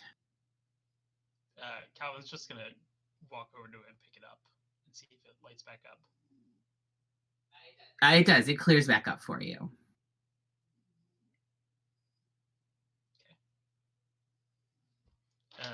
Calvin's just gonna kind of wordlessly walk over to Pork Roll, like grab Pork Roll's hand, and then walk through the doorway. Twid. You walk away. Twit is gonna Go ahead. just silently walk forward after Calvin puts it back down, the orb, and pick it up again. Does it do anything with Twid? You pick it up again, and instead of clearing, the whole crystal goes slightly dark. Twit is going to throw it over the ledge. Yeah, so and it plunk. You hear it splash into the water down below. I hope no one else needed to get through this door. What happened in there? It was just a lot of darkness. And Twit is going to turn around and walk away, following Calvin. Calvin's just Insight check. kind of just gonna mutter what Twit said. Yeah. Skip And to it. I will say that as Calvin, as you walk through the doorway into the darkness sort of beyond in the hallway, you still remember the hillside and the last time you saw Cassandra.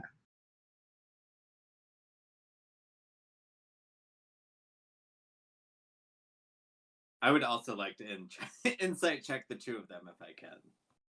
You can make insight checks if you would like. I got a 16. I got a 14. Are either of you trying to obscure the truth about your emotional state? Nope, Calvin is very clearly uncomfortable and unhappy, and is very clearly uncomfortable and unhappy. Yeah, I was going to say it's Twid, obvious that something has shaken Calvin.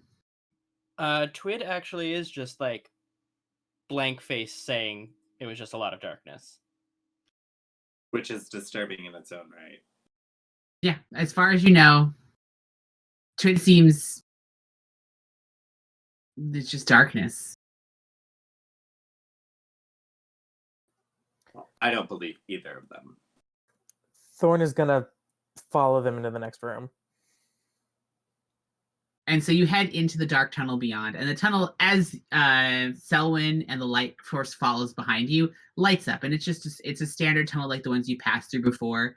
It's stone tile beneath your feet. The walls have been smoothed down from natural stone until they have a nice highly gleamed polish, and you can actually see as you're walking through it, there's a number of ardent scales, portraits, just like you saw, but like much like the bust, but it's portraits from the side, giving you that very like Babylonian Egyptian art style of like things kind of caught in the like classic style.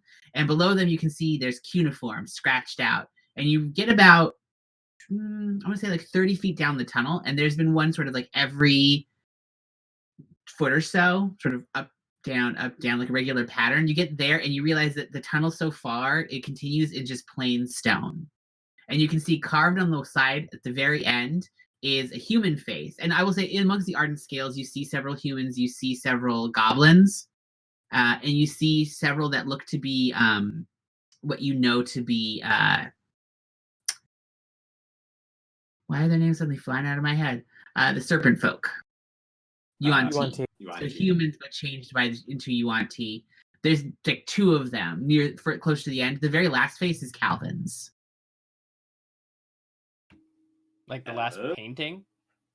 Mm-hmm. The very last one. And then after that, it's just blank stone as you continue down this hallway.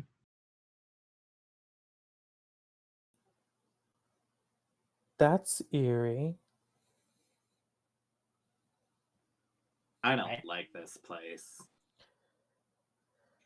A hall of people either. who have passed the final test.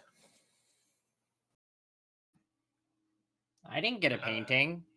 Calvin's gonna look at the portrait of himself. I was gonna say, I'm not sure I passed the final test. So maybe it's And then just all keep students who walking down were the hall. admitted. The sound of Calvin's footprints disappear down the hallway into the distance, and I assume the rest of the party hurries to follow. Gonna follow behind, keeping an eye, but giving him some distance. Yeah, so you continue down the hallway, and it twists and turns, and you're realizing it's taking you a decent amount of time to go down this tunnel until finally you come up to an open archway, different from the ones you've seen before. And as you step out into the hallway beyond, this looks to be not dissimilar to the entryway that you came into. So there is a large pool in the center, but rather than being a large circular pool, it's one of those like reflecting pools, like the one in DC. So it just kind of goes off into the distance, and you see that it's just a shallow reflecting pool of water. And within it, there are a number of statues that raise up that look to be wizards in various gates of spellcasting.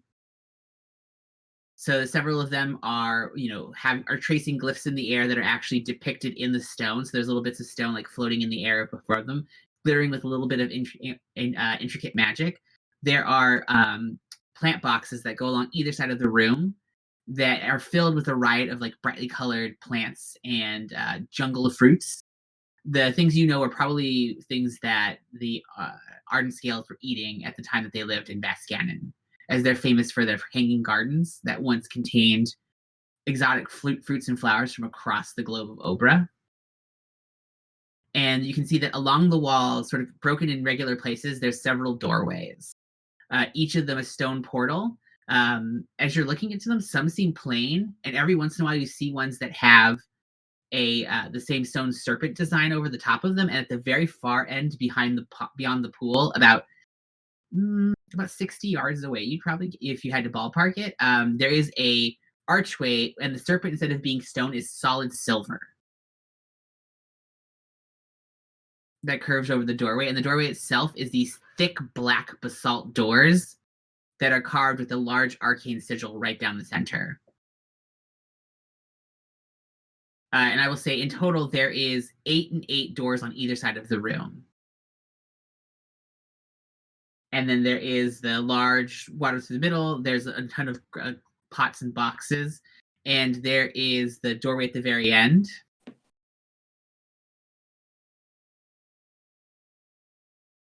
What would you like to do? I'm going to move towards the doorway at the far end, the fancy doorway with the silver snake, and just kind of take a closer look at that and see if there's any sort of writing or keyhole or anything like that. So as you get to the very end, you reach there, and you do see that, whereas before all of them were nicely carved so that you could see the details of the snake, this one is intricate.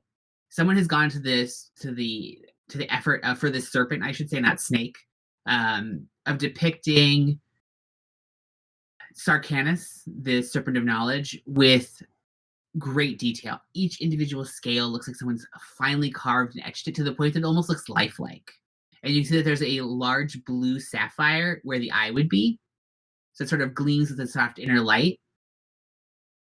And that the door itself, solid as it is solid basalt, has a within the glyph, there seems to be a place that's a depression that looks to be like a handprint depressed into the middle of the glyph and like worn over time. I'm not pressing it. I'm not pressing it. Are you sure? Because you could press it. Nope.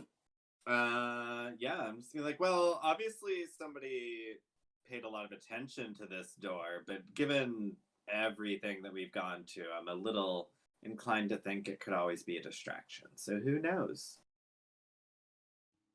Check the other rooms first and then come back to this, because I'm willing to bet that's the room that holds the thing we're looking for.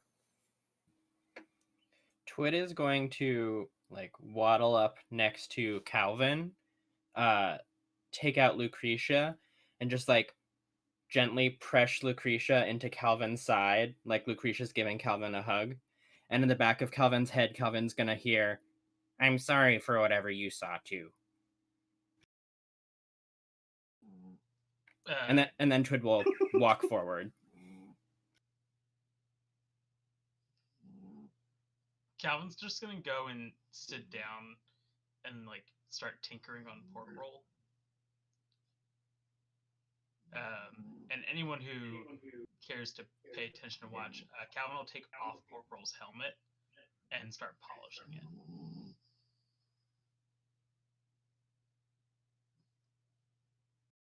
Because I assume there's a scuff or two from when Thorn landed against the door. But we're not going to talk about that. What would everyone else like to do? So, Flip, you're at the far end looking at this elaborate doorway. Calvin sitting down tinkering on pork roll. The rest of the room, like there's a couple of moments where you're standing in this new room and you've kind of been facing all these trials, and there's a moment where you're like, surely this must still be dangerous. Then you look around and there's a soft tinkle of water sort of falling from what you can see is like a small fountain set along the sides of the pool to keep it fresh and clean. And besides that, silence. The air smells fresh and fragrant with exotic scents of flowers and fruits sort of at their prime. You can see there's a number of edible fruits sort of along either side that are just waiting to be plucked. And then the doorways themselves sit sealed. None of them are open. Of the eight and eight sort of altogether, most of them are wood. There's a couple that are stone. 2 on one side, 1 on the other, that have the serpent around them. Twit is going to just sit down at like the edge of the reflecting pool, open their bag, look down into it, and go, "Any ideas on how to get out of here? This place isn't fun anymore." Talking to the Twid doll. Yeah, no, I assumed you were talking to the Twid doll. That's an excellent question. I suppose you could return back the way you came. Or, perhaps the Silver Door. There might be something more exciting beyond that one.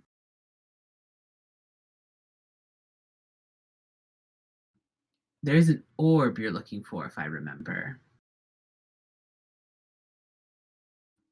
Yes, that might have been. I don't know. I was sort of assuming Calvin and everyone else was paying attention when we were coming in here. Not an unfair assessment. Naramsim might be rude and presumptuous by thinking he could take you from me, but I'm sure he's left behind some fun toys after all. That could make it a little better. Just have to look on the bright side of things. Twit is gonna look around. Should we try the big silver door? Or silver snake door? Doorway with the silver snake? My thought was to leave that one for last since it looks trapped. And the person who may be able to dispel it is having a moment.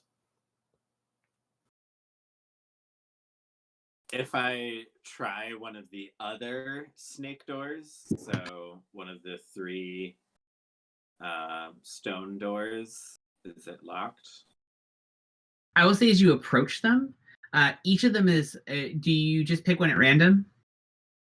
I'll pick the Or one do you look at that's. I'm gonna look at the one that is the only stone door on its side first. Okay, so the one that's on the left that's by itself. Correct. You head towards that one, and you can see that the serpent's there. Rather than before where it's the serpent's tail and its mouth is about to close on the tail, you can see that within that is the depiction of a book sort of spread open and has little bits of like the little pages sort of fanned out. And there is a single bit of cuneiform right in the center of that. And the doorway just below it has a completely different pattern than before. The whole doorway is set as though it looks to be like scales.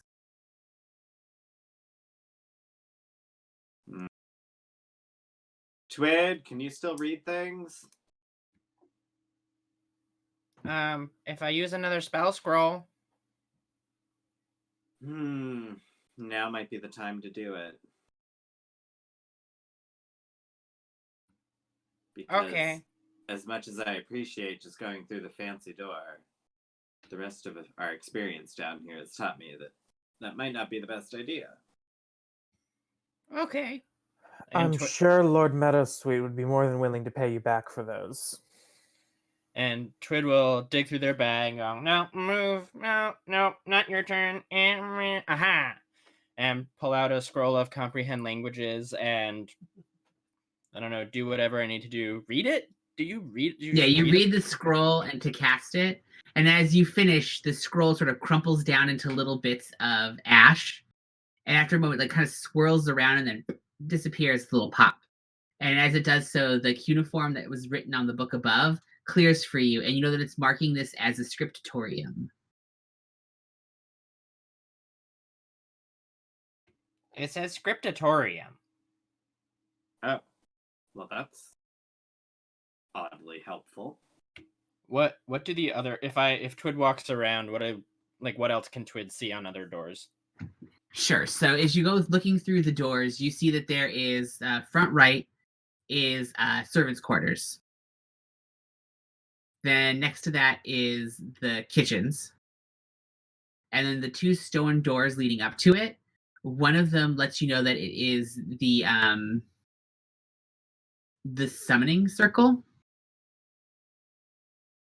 And the one after that is the best translation I could think of this being the challenge hall, essentially, would more or less be like the translation. Danger room. More like the And then you dueling start room, I on the think. other side, and you have the scriptorium. And the other rooms on this side are marked out as dormitorium, contemplation room, and storage. And then the last door, the silver door, has no extra markings on it. And each of them has a small glyph essentially in the stone above the door, as though this part of the root, just had clear, has a clear organization to it. Twid will airline attendant walk down and we have the challenge hall, the summoning circle, the kitchens, the servant, do that for every room. And you're now familiar with the 8 rooms available to you. Thorn is gonna. Sorry. I was just gonna say, I don't think we're in a test anymore. Thorn is gonna burn their challenge divinity to get a spell slot back. And Okay. they're gonna walk over So to you the burn your silver channel door divinity and restore your spell slot. and cast detect magic. Okay. So you cast detect magic and focus on the doorway in front of you. As you do, the glyph whole, your vision sort of fuzzes out for a second, and magic suddenly becomes visible to you as you see little bits of arcane energy start spiraling up through the glyph and swirling around the whole thing. And after a moment, you identify it as this is a not conjuration. This is a abjuration spell. Is the energy that's coming off the door for you, and it's powerful.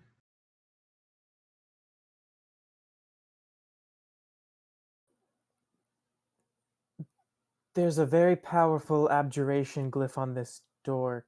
Calvin or Flip, or Twid, do any of you have anything that could break it? Not so much for me. I don't really affect Calvin will- magic. I just affect people.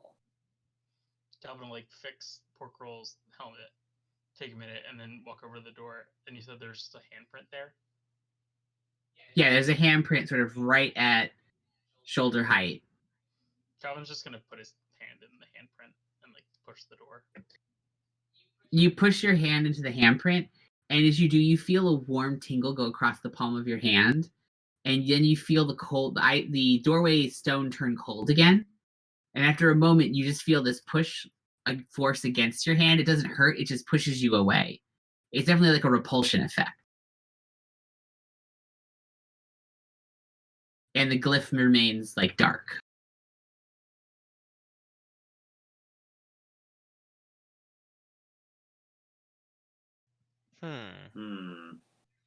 Maybe we should all take a chance at it? Well, I have a feeling it's looking for the owner of the house, and none of us are the owner of the house. And even though I could look like him, I don't think it's gonna fool this magic. Calvin's gonna go over to the scriptatorium and check that door if it opens. Yeah, so you walk over to the scriptatorium door, and the same thing, as you get close enough to it, after a second you see there's this ripple that goes through the scales, and as it does, the scales and then they part. And suddenly the stone like pushes its way, it basically moves as though like a curtain of beads, and you can now see into the scriptatorium beyond you.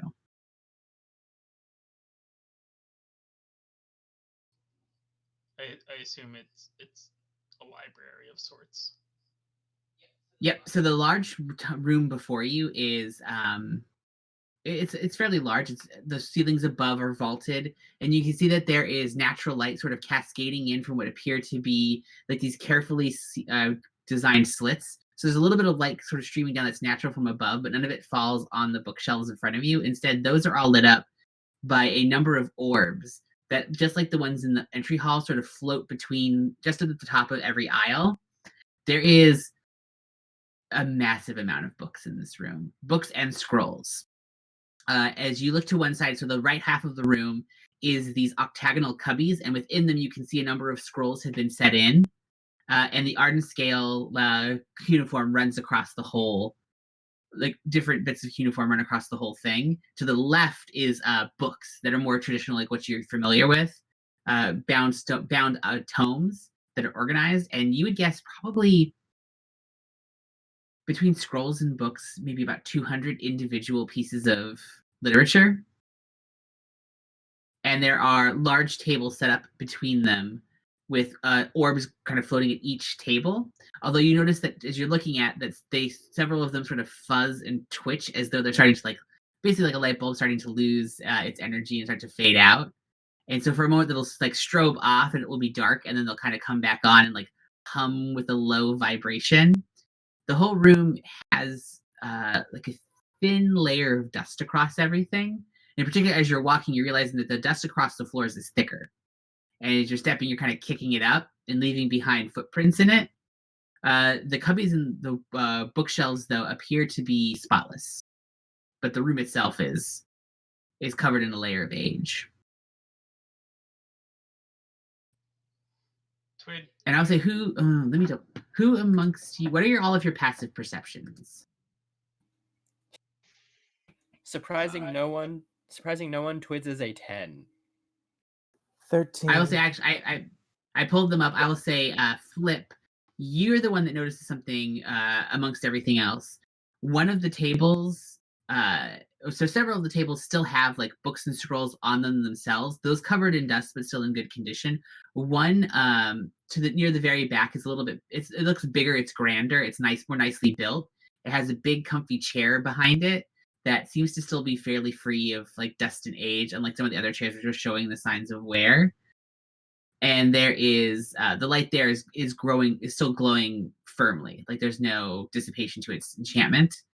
And there you see there's a number of books spread out, and a bust is set, like laying down on it at the very back.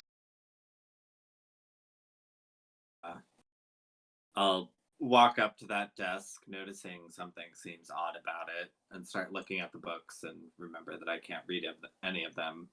Like, Twid, why don't you come check out over here? I don't know. It seems weird. This seems like a important desk, so maybe we should start here. So you get down to that one at the very end, and as you look down, I will say what you notice is a statue that looks very familiar. It matches the one you saw in the very first chamber when you dealt with the first trial. The Arcanophant, the one that was labeled Arcanophant Kishar. But this one has a score of claw marks across the face of it, sort of slashed across like the half of the face. She looks better this way. I mean, interesting that she's popped up twice now. She must have been fairly important. She was. That portal that Shemesh came out of, that was her doing. Oh.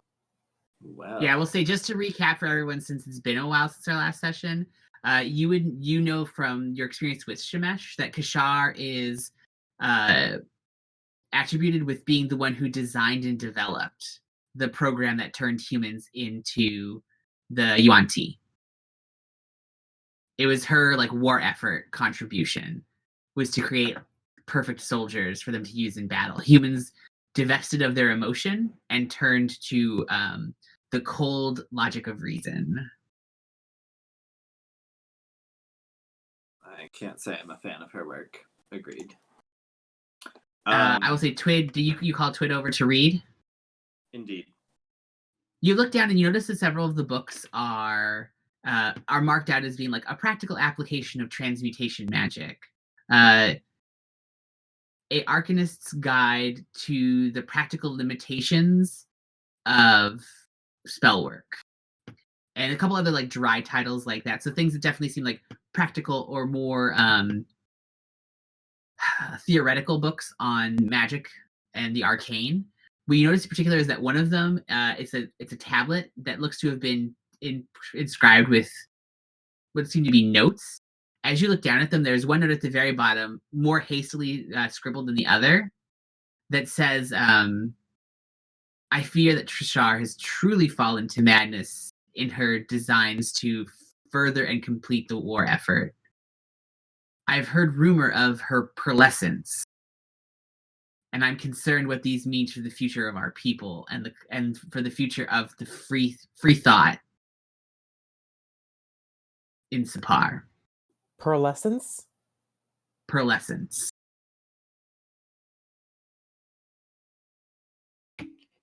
Definitely. This person wasn't a big fan of Kashar either. And Twid will say what it says. Is this like a more of a table type desk, or is there like drawers, compartments, more storage underneath?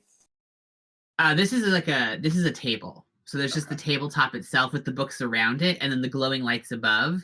And it seems like I will say the vibe you're getting from it as you're standing there looking at it is like basically like someone dropped and left everything there. You can see that there's a goblet still set there that has since gone dry, but you get the feeling like it's very much someone got up in the middle of their workday, walked out, and left behind stuff.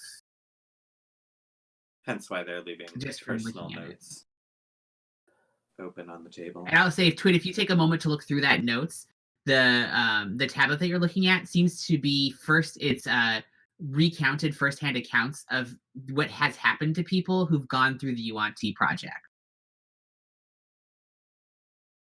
So they're very clinical. They're written very much like doctor's notes, but it's essentially like after observing the participant known as Helen who took part in the UNT project, it was discovered that like she lost all esteem and feeling for those who were members of her family, and was instead solely loyal to the members of her nest. Even when presented with her child, who was still human, she showed indifference. And the next one it's sort of the same general theme. It's that it seems like whatever was being done to turn the humans into the UNT, the side effect was that it was stripping them of like their humanity. And that Kishar saw this as an advantage and saw this as the tool to win the war and to bring any of the human nations they conquered under the Ardent Scale like enlightenment. But whoever wrote these notes is concerned that it's the opposite, that it is a potential destruction of the balance of logic that they believed the Ardent Scale civilization was built around. Twid is going to read this, and before they tell everyone else about it, Twid is pulling out Lucretia and blasting the statue of Kashar, or the bust of Kashar. As you pull it and you blast the bust, and it like kind of ricochets, hockey pucks off the table and bounces, and sort of slides to a stop. And I say, just from where they're standing, it slides to a stop and bumps into Valen's feet. And as it does, you hear a voice that's familiar roll out from it, the voice that you heard before of Kashar. And it's the voice basically says, I was a fool to think the UNT project would be sufficient enough to deal with the problems presented by the Asha High and their allies. I perhaps was too hasty in my belief that human emotion was a bother or something to be extracted solely and destroyed. Instead, I thought to myself, they fight with such passion. Why couldn't I do something with it? Why discard a potentially valuable asset? And so I began my greatest work, my pearlescence. I've taken the feelings and sentiments from hundreds of humans, and I've been storing them as though they were awful. Now perhaps they're the perfect tool for war. Can I Well, make a that doesn't sound history great. check to see if I know what that is? Or if I've heard the term before now? If you've heard of the term pearlescence, Yeah. sure, you can Like, give me a in history what I check. learned about the war, like, did she ever get to use whatever it was? Yeah, you can give me a history check. 12. You're sort of racking your brain, like, what do I know about the pearlescence? Like that term's it every time when she says it, and also where it's written in the thing, it has that very like capital letter emphasis to it. You don't remember. The war lasted a very long time, and there were a number of battles where there was few witnesses left over. There was a number of like powerful arcane because the Arden Scale relied so heavily on the arcane magics, there was a lot of different rituals and spells used on the battlefield. And your people having less interest in the magic, especially at the time, don't have like a full catalog of the kinds of things that were done to perpetrate the war. There's a number of things that are considered like atrocities of war. And you're like, there's a couple that maybe, but nothing particular. It rings a vague bell, but it's not something we like to talk about. I haven't heard this before. And Thorn's gonna look at Twid. And this is weird, Evan. Can I ask Twid to make a perception check? I mean, why are you asking Twid? If this is something about like your emotional state, Yes. you as the character can say that it's obvious to another person. You can transmit that. You can control that experience. Twid, Thorn looks at you, and they're like bloody, and they've got a ton of scratches like from the turtle bite and everything that are like silvery and healed over, but still raw. And you can see their eyes are red, like they've been crying a little bit. They go, "Thank you. I've been wanting to do that all day." I'm kind of done with a lot of these wizard people. They don't make this place very great for non-wizards. They didn't think non-wizards were they. Tell me, did you happen to pick up a scroll of dispelling magic or something? No. I think the only other scrolls I got were Scorching Rain, Enfeeblement, and Enhanced Ability. And I will say, since it's 9:45, as the party gathers around the table at the back of this sort of darkened scriptatorium, surrounded by an untold trove of arcane knowledge from the Arden Scale, long abandoned, once a school, now more of a tomb. They look down at the half-destroyed statue or half-destroyed bust of Kashar that stares back at you. One eye gouged out, the other this flat, sort of emotionless reptilian eye staring back at you. The last of her words echoing in your mind. We will end tonight's adventure there. Oh, I thought the bus. I want to take this moment to say thank you to everybody who joined us tonight. I hope you enjoyed our adventure. As I mentioned before, if you would like to add the Spellvor Hydra to your own adventuring party, you can find it live on our Twitter now for its stats. And we're going to be adding in its lore so you can make it fit more organically into your world tomorrow. Besides that, if you've enjoyed tonight's adventure, we'd love if you could give us a follow or continue to let other people that you know who are into D&D or adventure telling know about us. Word of mouth is obviously wonderful for such an early adventure. Thank you all so much and have a great night. Stay safe out there.